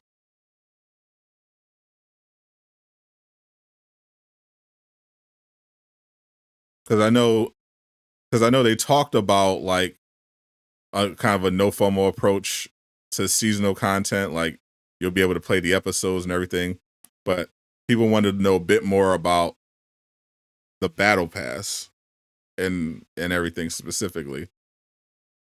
So I think they're going to do a follow-up on that. Allows players to customize each character and their playstyle through story-driven mechanics. Man, if you gave me 5 minutes in there, you'd have the world's authority on microtech and all my inventions. Aw, he's so sweet. He's not gonna make it. The Suicide Squad gave us the scope, the narrative, the gameplay, and then the idea of being able to expand that, be able to take this further. It's gonna feel completely fresh. In that spirit, we want to deliver totally new content at no cost for those who purchase Suicide Squad Kill the Justice League. We're back in business. All right, let's steal this shit. Today we'll discuss customization options that draw from the full spectrum of DC About to Comics. post my You'll see reaction. emotes, rival taunts, outfits, and more. We wanted to have a game that was very focused, but this time we really want to expand on my channel for people who weren't in the stream, feedback, and evolve the game over time. For the first time ever, we'll give you a preview of what's to come after the credits roll on our main story campaign. We always designed the game in a way that we really wanted it to be accessible for everyone. And for those players that want to delve even deeper into our gameplay and into our systems, it really is about delivering new places to explore, new worlds to be in, new stories, new characters, and creating unique ways for you to play. We're gonna give you the content you love. Speaking of, what are you doing, mate? I'm smiling. Right, there we go. Let's dive into Suicide Squad Insider Episode 3. Just dropped my reaction. Welcome to Task Force X.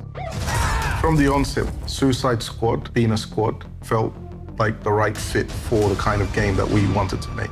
You get to play with friends, you get to play on your own, but while you are playing on your own, you're playing with the squad, always. Every aspect of our Definitely go games, check that out we if always you look at haven't. it through the lens If you want to. of Rocksteady's treatment. And that just doesn't stop Want at to make sure I got gameplay, that up doesn't there. stop at story. I'm gonna have When we're a looking at the social I'm gonna have a features that we breakdown really video introduced into tomorrow. Suicide Squad. It has Rocksteady's approach. What do we think players will have fun with? This game has I'm gonna analyze the trailer. mechanics There's to a play lot of kind stuff in there they socially, slipped in there. competitively, like none of our games have previously, and it really fits the characters of the squad. With multiplayer, we're leaning into the competition within the squad to show off your skills, show off your metal, be the best one. I'm a freaking superstar. The squad are working together under duress. And so it's fun to add in mechanics to encourage the players to behave in the same way. So a lot of the time what you'll actually be doing is trying to get the highest score, which luckily helps you all complete the mission, but the best player in any mission becomes the squad leader in multiplayer for the next mission. How great was I? We have leaderboards for solo play, for playing with one friend, two friends, or a 4-player squad. You're competing with everyone across the world. Cross-platform, it is the best of the best. Think you're hot shit on toast, but you're cold fart on bread. Cold fart on bread. Dad, tell me you did. I was like, how do you like that? Precisely. Outstanding! Cold fart on bread is crazy. There's some really fun incentives for playing together as well as playing competitively. You can use the equipment that other players have equipped on their characters in... All right, let me go back. Your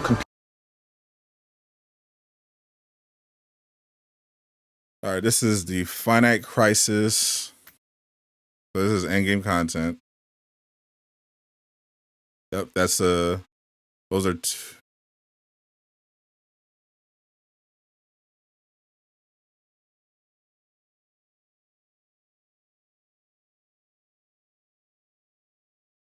what is this? Average mastery levels 84. Average mastery levels 24.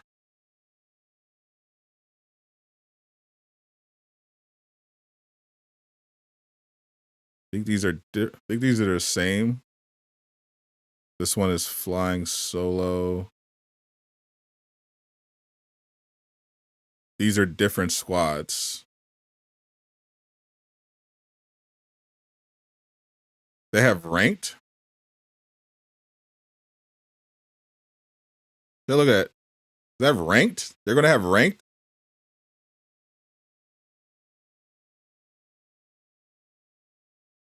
Roadmaps on their Twitter. Say less. I knew they had to do some kind of Twitter follow-up.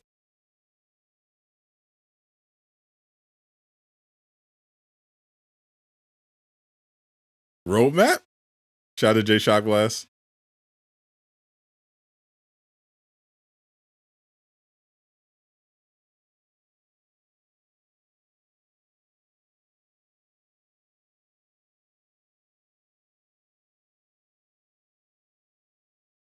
Oh,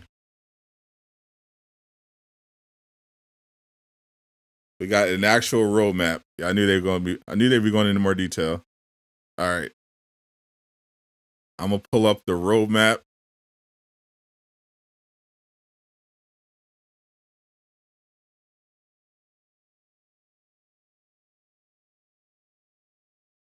Roadmap? Yeah, this was a W.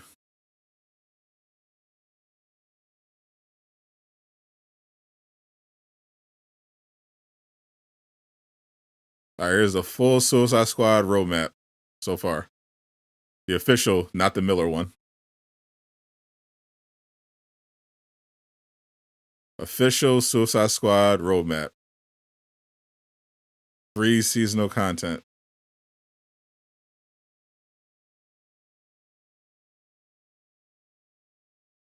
So we got season 1 begins on March 24th, March 2024.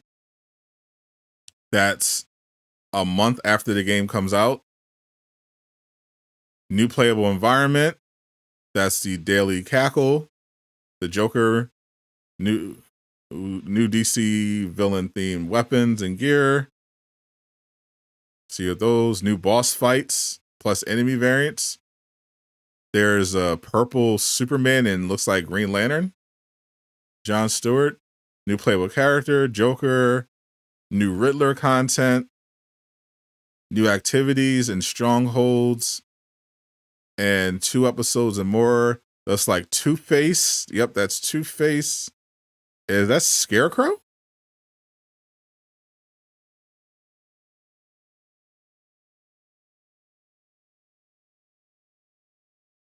Future.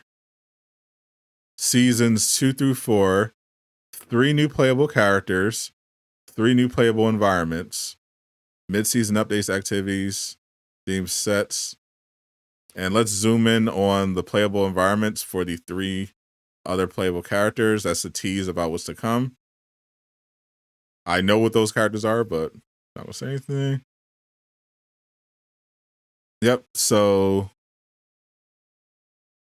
one of those environments is an ice world. And as they established in season with the first season, the playable characters and the playable environments are going to match. So we have an ice map for one of the playable characters. We have Gotham, so we're going back to Gotham.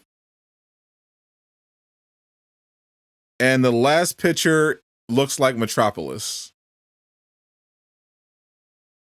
Because that's a Superman statue. That looks like a Superman statue.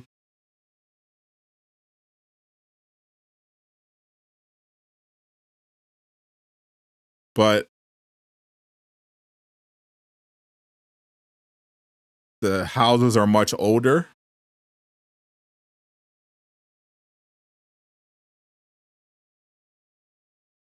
So it's like a Metropolis from a different time. So we got Gotham as a new map. That's going to have a new character. Looks like we got a Victorian Metropolis. And we got an ice world.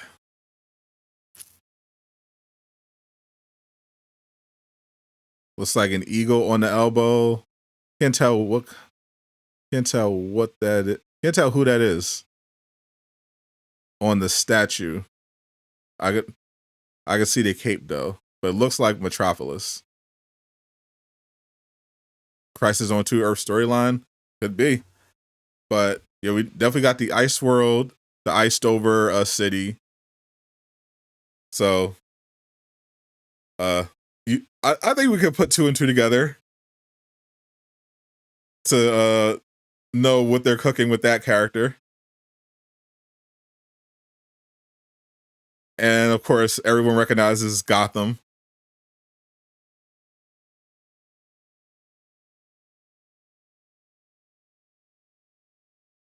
So we're going to have playable Gotham.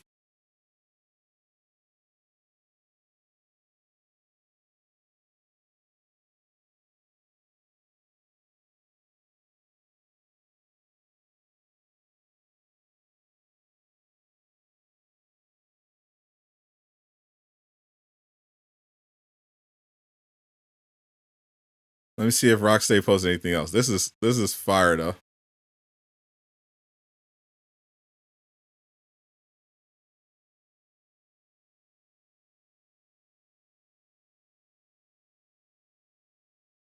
Drop the insider teasing us a little bit. Then they drop the full roadmap.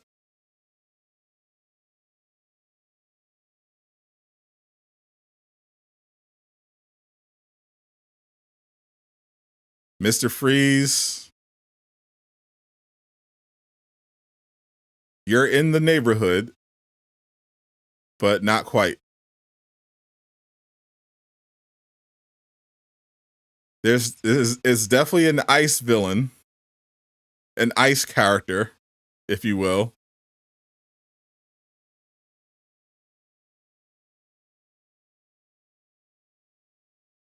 The ice world gives it away that it is an ice character. I'll let y'all use your imaginations from there.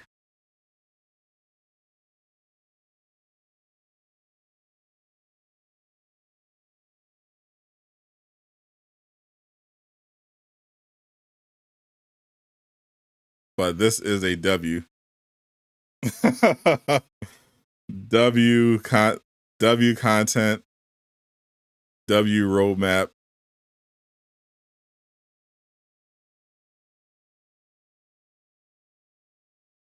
Do you think Deathstroke is going to be Gotham? Mr. Frost, Freeze, Killer Frost, Mr. Freeze. They put the W in WB. Hell yeah. Lex Luthor, Bizarro, Captain Cold. It's gonna be interesting. I can't wait for that reveal. So we're only waiting about a month for the Joker DLC after launch. So the game launches in early access on the 30th. February 2nd, it'll be out for everybody. And then in March, they're gonna have season 1 drop with the Joker.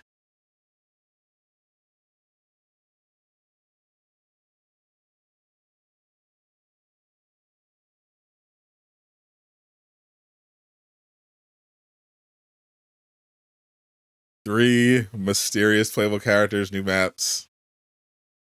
One map of an ice world. One map is Gotham. And one map looks like an old metropolis. 8 days is too long.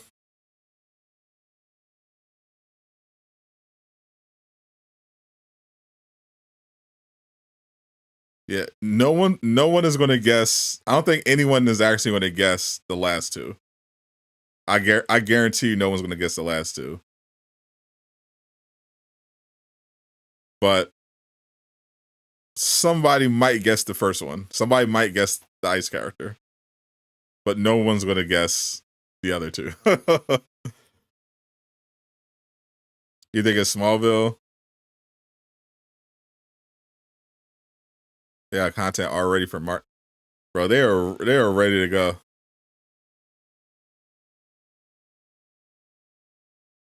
Avengers could never. But going back to Gotham City with the Suicide Squad, that's gonna be crazy. Yo, imagine by the time we get the Gotham map, we're going to already have Joker. Imagine going through Gotham, flying around with Joker on the umbrella. Yo, that's gonna be wild.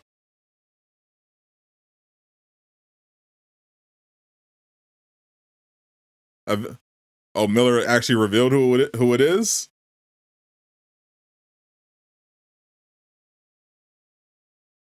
Yeah, I can't reveal who it is, but you're free to go over. You're free to go over there and check it out.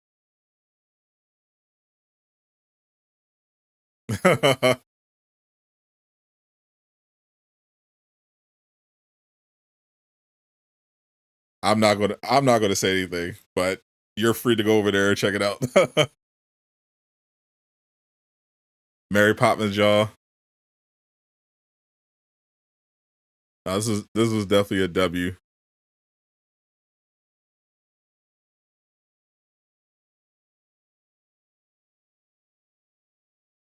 It's a great episode of Insider.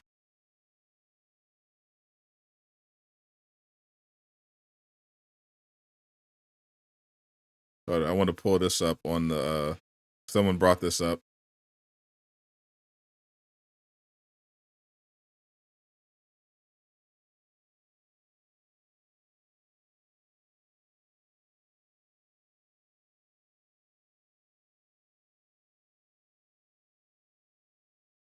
And then you evolve to the Task Force X. First of all,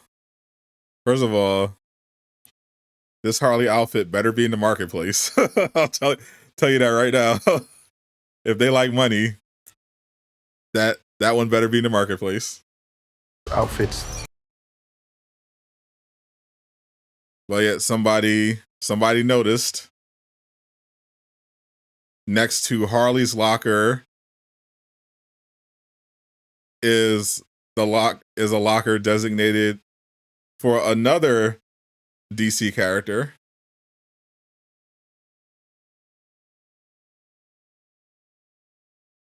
That most of you are probably familiar with. What's Miller's Twitter? It is Miller Ross. Miller with 8 M's. See that nice little Easter egg there in Task Force X? But a future member, perhaps, of Task Force X? Right there.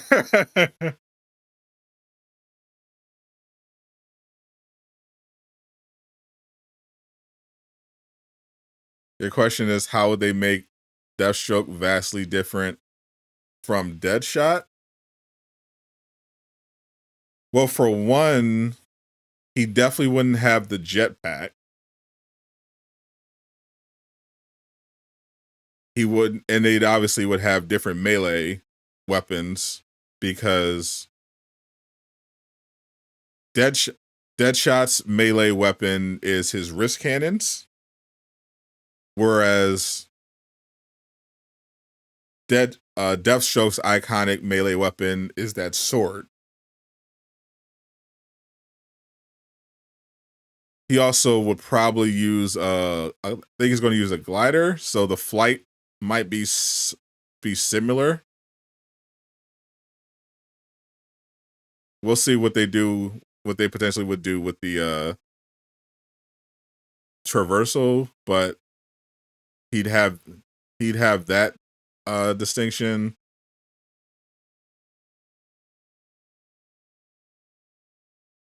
His takedowns would obviously be more brutal, less rangy, because if you look at Deadshot, his entire kit is built around shooting. Like, even his melee attack is like a mid-ranged shooting attack. And that applies to his takedowns as well.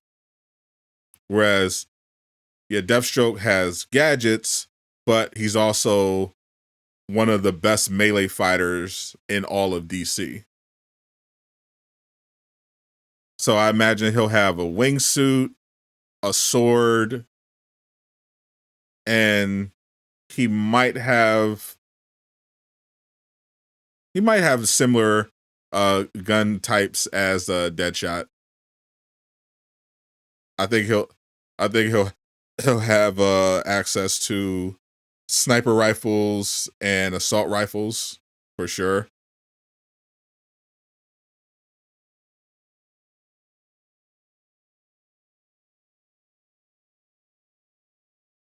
So I wouldn't worry about that. But I can't wait. I can't wait. Oh, this game's gonna be fire. Bro, hey, bro. Next week for everybody comes out next week is when the early access starts.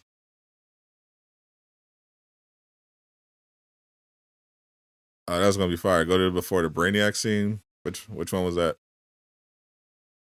Like some of these costumes. Yeah, right. Slow this down a little bit. Fashion forward. Literal fire outfits. Outfits that are actual fire.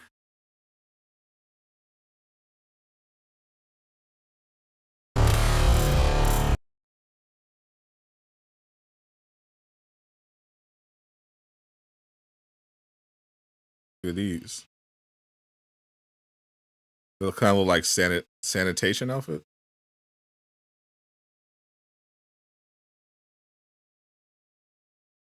Yo, look at Boomer. The prison goth outfit. Deadshot look like Hellraiser.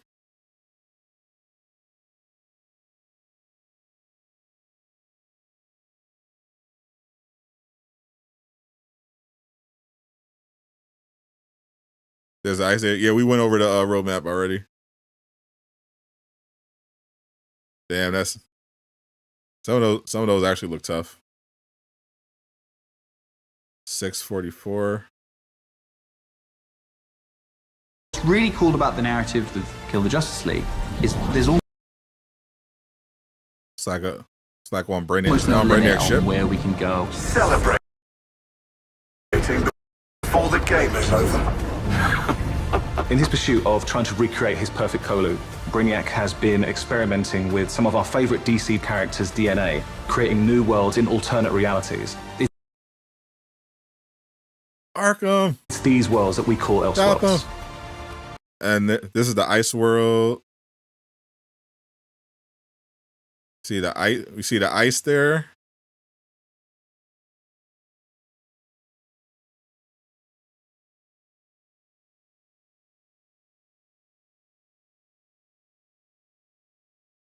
They showed off the ice, okay. And they showed off Gotham. Brainiac is a genius of 12th level intelligence, but he's also trying to rebuild this civilization that he misses and is lost, and there is nothing he won't do to get there. New Kolu will be reborn. He's building a model of the multiverse. It's all gathering data. I will unlock your full potential that looks sick. To serve me.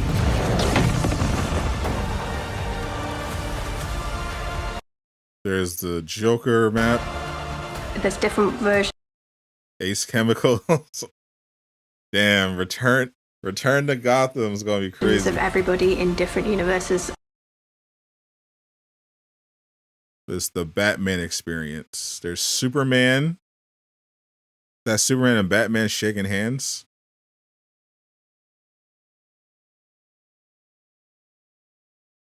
And their timelines have just diverged at some point. There's another look at the Ice World.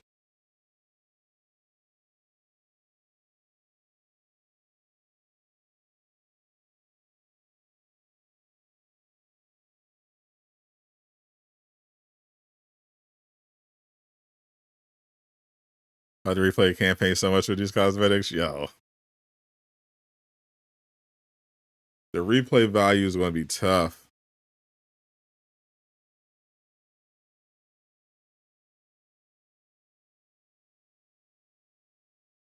We've got lots of amazing characters coming up in seasonal play that I'm really excited for players to meet. And the Elseworlds principles gives us lots of flexibility and lots of room to put our own spin on them.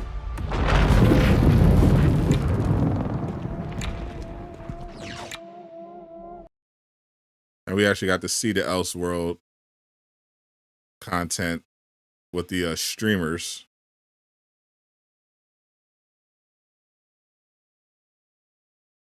So this is, for those that missed it, this is the season 1 through 4 roadmap.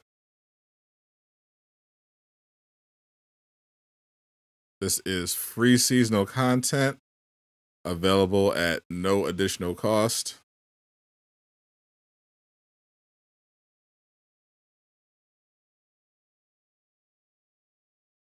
It's a ton of new stuff. So there's going to be 4 characters total on this roadmap. And they added at least 4 new playable environments. You got the Joker's area, the Daily Cackle. You're going to have an ice world, and you're going to return to Gotham. You have 4 playable characters. Miller revealed them on Twitter. You have new boss fights and enemy variants. This is great. Rocksteady 100% cut Captai. Yeah, full roadmap right here on the screen for you guys that are just coming in. And I'm gonna have a video up. So I have a video up breaking all the stuff we learned down. I'm gonna probably just drop it tomorrow because I think we're gonna be getting new information throughout the day.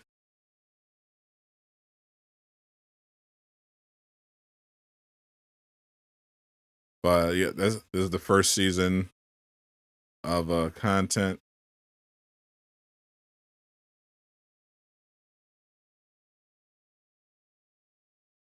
We got the release window for season 1, but we didn't get the release window for season 2 yet.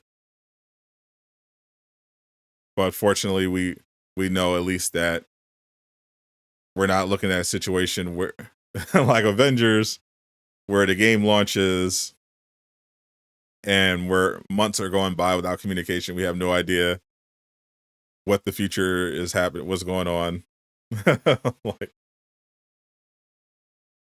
I remember Avengers launched in September. You know, disaster struck. They went silent for a while. Then we got the Kate Bishop DLC in December. It was a mess. This one much more organized. Season 1 begins a month after launch. Whole list of content. Tease of season 2 through 4. This is how you do it. And Joker's gameplay looked just crazy. Strongholds sound closer to dungeons, but we'll see when we actually get the game. Imagine we get new characters every 2 months. I don't know about that. I wouldn't set that expectation. But after talking to Miller, it definitely does sound like content is quite far along.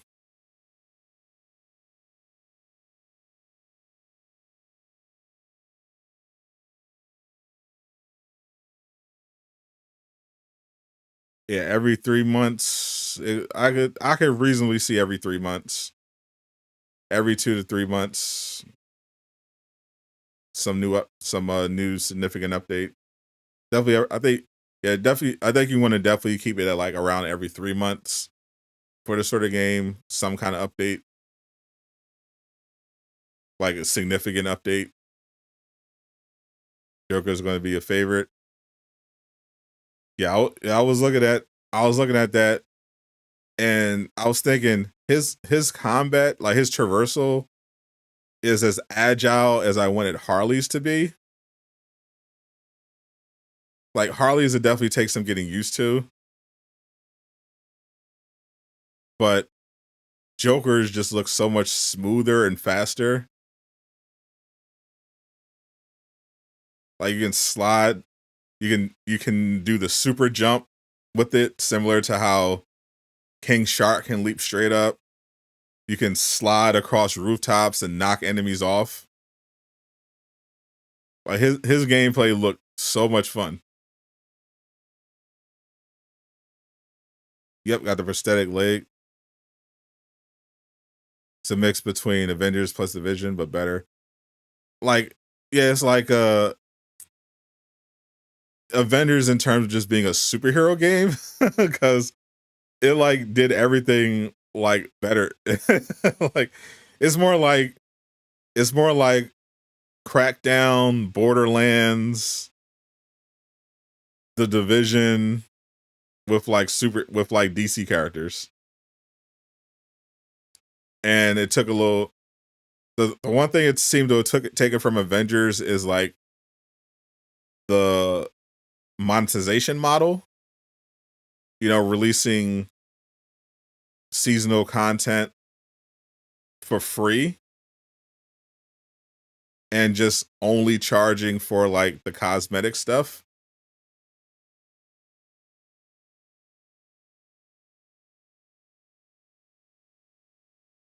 We don't know what the boss fights are going to be, but if you didn't play the alpha, I'll tell you that all the content in the alpha, all the missions that you play are repeatable. For those that missed the alpha and didn't get to play the game, every mission you played in the alpha, you could play again. There was no content in any chapters that you couldn't just go back to. That's how I was farming skill points. I picked the sections that give the most rewards in terms of XP, and then I would just replay them.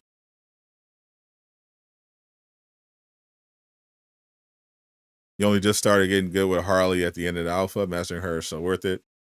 Yeah, it definitely took me a little to get used to, but I knew that I was going to be maining Captain Boomerang anyway. So towards the end, I just focused on him. Miller's Twitter is Miller Ross, Miller with 8 M's.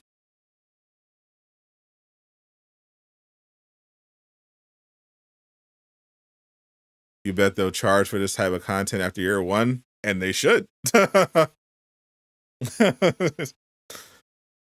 I mean, if the game is doing like, obviously if the game is doing like Fortnite numbers, and they're raking it in with the cosmetics, then they can just keep the same thing as is. But after year one, if there's after they basically finish season 4, if the game is still in a really good place and they see that they need some more additional revenue, yeah, they absolutely should be charging for this type of content. Destiny would be charging like $50, $70 for this content. Like a $20 update. Maybe you just have like one big update, or maybe you just sell the seasons instead. Like it's just a season pass. Like be like, okay, 40, $50.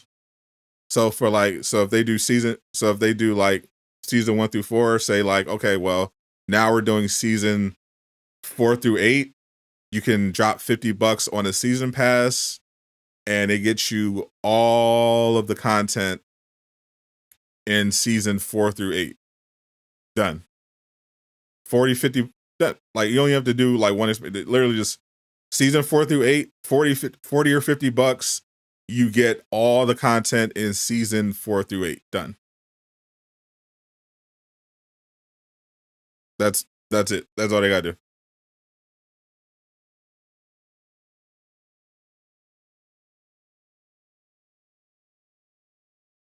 Ready to drop a grand if they're cooking? Do you think they'll do Arkham Knight or Red Hood? Anything is possible. Just pre-ordered Deluxe. Did you cancel a couple months back? Now you're all in. Let's go.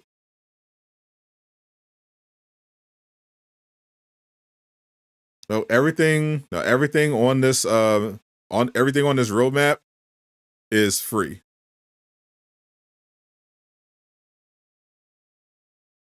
Everything you're looking at on this roadmap is free content. Beyond that, though, if they want to pay for it, if they want to charge for that, yeah, that would make sense. And I would do it as like a season pass, like season. Yeah, if they're doing 4 seasons at a time, you can buy all 4 seasons for one price, and you can buy individual seasons for like a reduced price.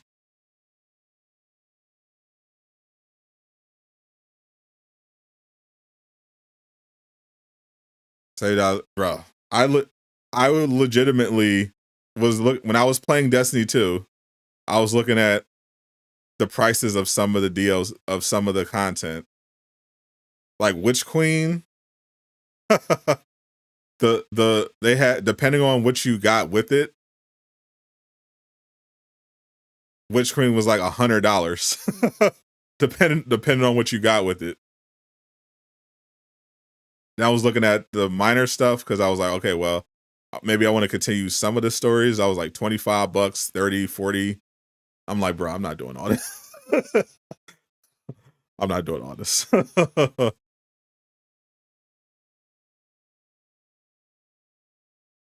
I like that's why I like the season pass model. Like Midnight Suns, they just straight up said $50 for Midnight Suns season pass. You get, and it gives you access to all the episodes: Deadpool, Venom, Storm, Morbius, all that for $50. And they actually just put that on sale, so I got the whole thing for $20.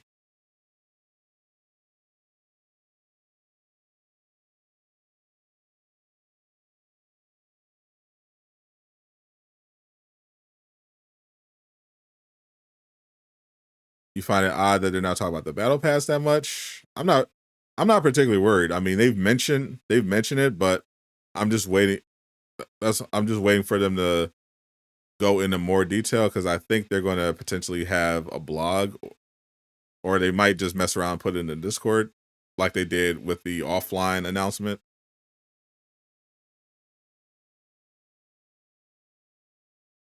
Because they unexpectedly just dropped that in the Discord.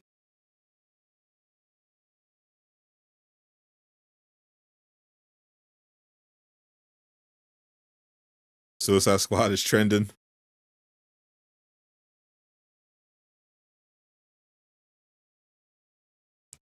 Try to imagine what if Avengers put forward that effort. What could have been? Story of Avengers.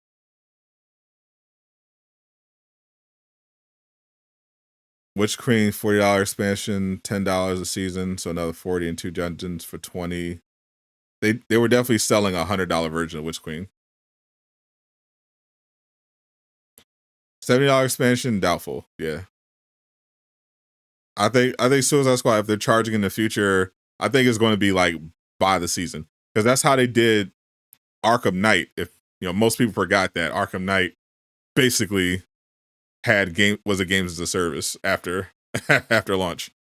Like, and they sold a full season pass, and they also sold like the stuff, like the characters individually.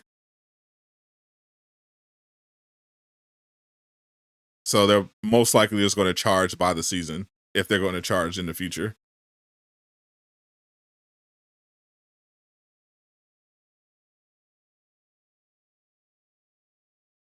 Think Avengers had the bomb for this to be what it is. Yeah, like Avengers, Avengers was kind of screwed like from the beginning. Like the decision to go with the Foundation engine instead of Unreal pretty much just ruined any future the game had, like right off rip. And then the pandemic on top of that, just that was it. It was no hope.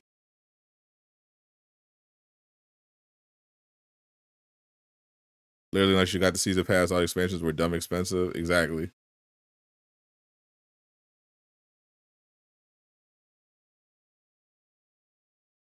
Yeah, with Destiny, I had fun with the free stuff for a little bit, but not enough for me to like start dropping bans on. I'm like, nah, I'm not doing all this.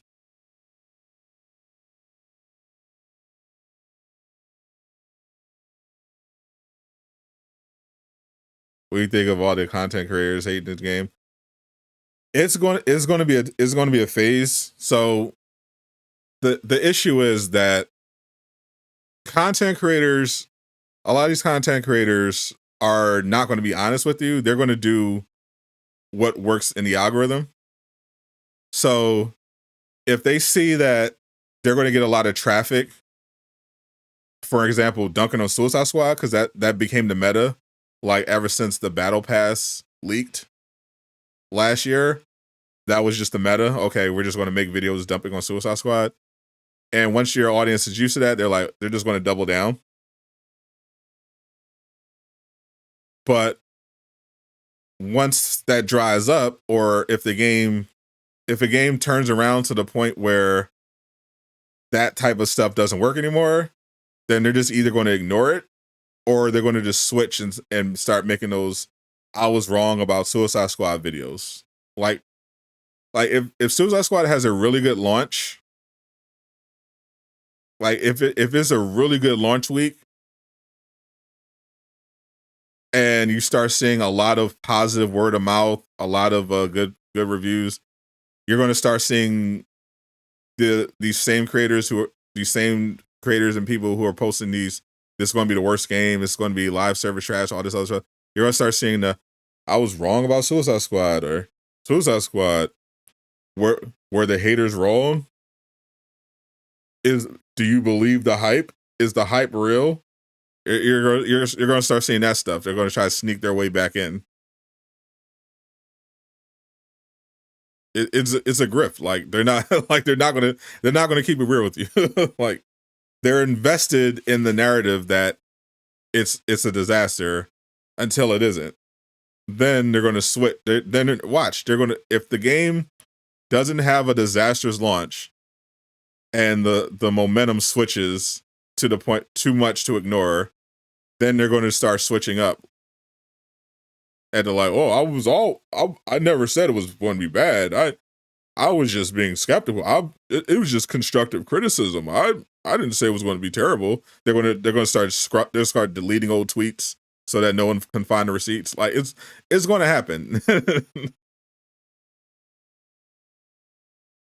Like, watch, if this game isn't a failure at launch, you're going to start seeing a lot of 180s in certain people's content.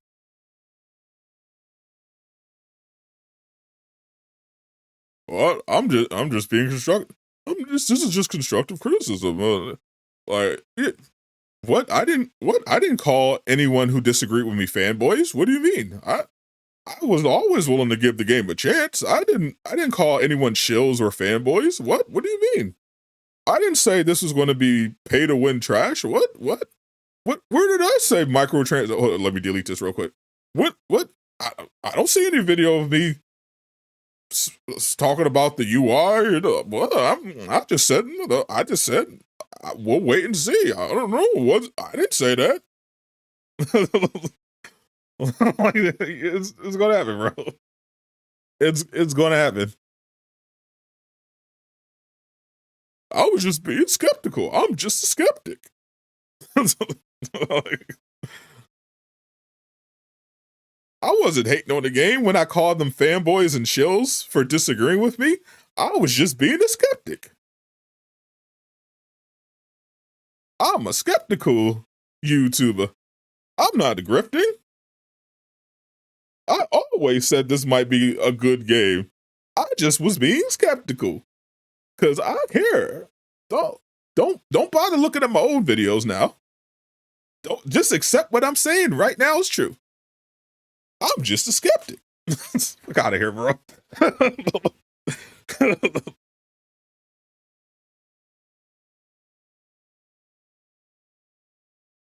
IGN's the same people that said the Jujutsu Kaisen Shibuya incident was a 6 out of 10.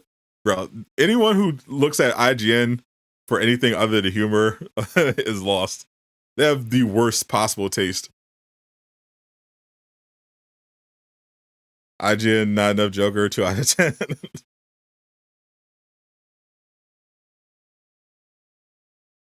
Like, watch. Like, initially, this is the timeline.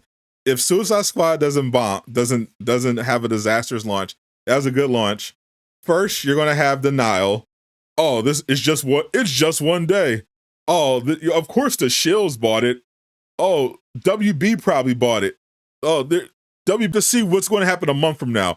But yeah, so what if it sold a lot?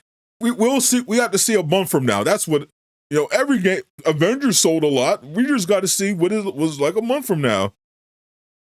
Month from now, DLC drops. We'll have to see. A couple more months, I'm sure it'll be on sale. Then it's like, maybe I was wrong. Maybe not me. Maybe the haters were wrong about Suicide Squad. I wasn't right. I wasn't wrong. I was just being skeptical. But those haters over there, maybe they were wrong about Suicide Squad. Like, soon as it's safe to not, soon as they start getting the views on the hate content, then it's like, were the haters wrong?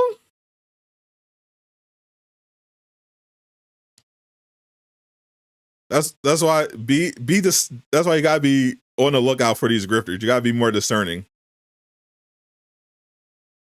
You gotta be following people who are just who won't be afraid to just dunk on a game if it's called for, but they're not going to do it in bad faith. Like they'll like Skill Up probably had one of the best Suicide Squad reviews, even though they didn't fly him out to the preview event, which they definitely should have. He was like, yep, I was skeptical. I actually gave it a shot. Here's why I thought it was good. I'm actually looking forward to it and learning more. But this is what I had a problem with. This is what I wasn't sure about. And boom. He didn't cherry pick negative reviews. He didn't say everyone hates this. He didn't throw snide comments attacking people who like the game, calling them fanboys or shills. He just straight up gave you his opinion, gave you his criticisms, accompanied by ways he thought they could be better, and he gave examples. Like, that's the type of creator you want to be getting like your reviews from.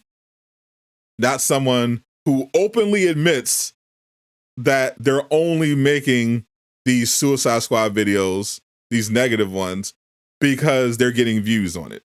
That's like, you want like actual honest people.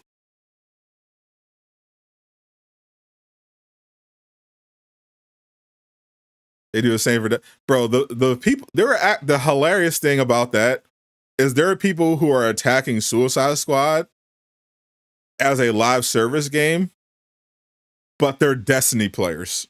You can't make this up. There are actual Destiny 2 players right now, people actually covering Destiny 2 in the media, like nothing's happening, like playing the game, who are trying to nitpick Suicide Squad as a live service.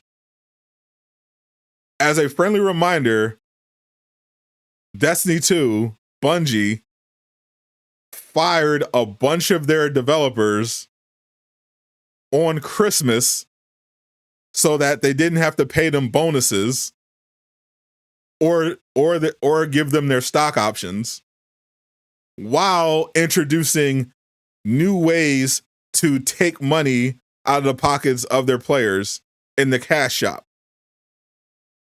That's Destiny. That's Destiny 2. And you have people glazing that game still while at the same time being skeptical about Suicide Squad. Acting like none of that happened. They're about to spend $60 on Final Shape. But they'll call Suicide Squad a cash grab. Okay. Okay.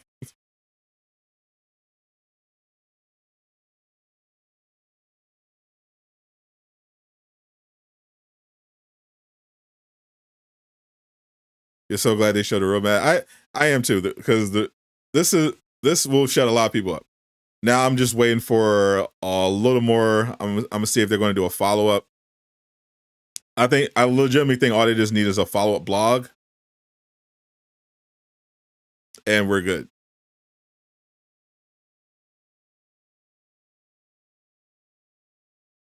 Destiny would never give this amount of free content for a year. Hell no. Ain't no way. Ain't no way. Destiny would never. They would never. Roadmap? J voice. Destiny 2 is final trash. Imagine pulling up a Destiny roadmap and seeing all this for free. No way. What's this? New weapons, new missions, 4 new environments, new boss fights, 4 new playable characters for free. They would never.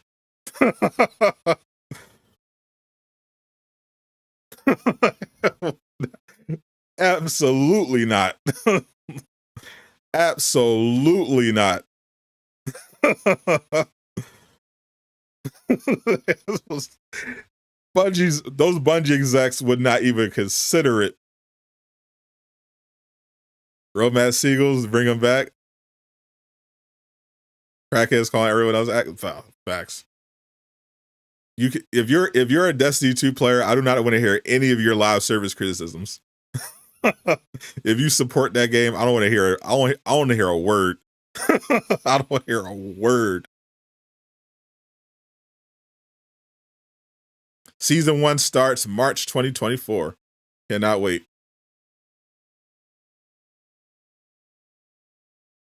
You saw Miller's predictions. Miller's not even predicting stuff. He's literally just telling you what's going to happen. That's what Miller's doing. All right, I'm gonna get out of here. I got a lot of stuff to work on. I'm gonna definitely have a video breaking down all this stuff. I'm not gonna go over the leaks, but I will break down the stuff that they did clearly tease in here and in episode 3 of The Insider. I have my reaction posted. Go check that out if you haven't already. Subscribe if you're new. Join the Discord, !Discord. Top link in the description to continue the conversation. I'm Sadot the Gamer, signing out.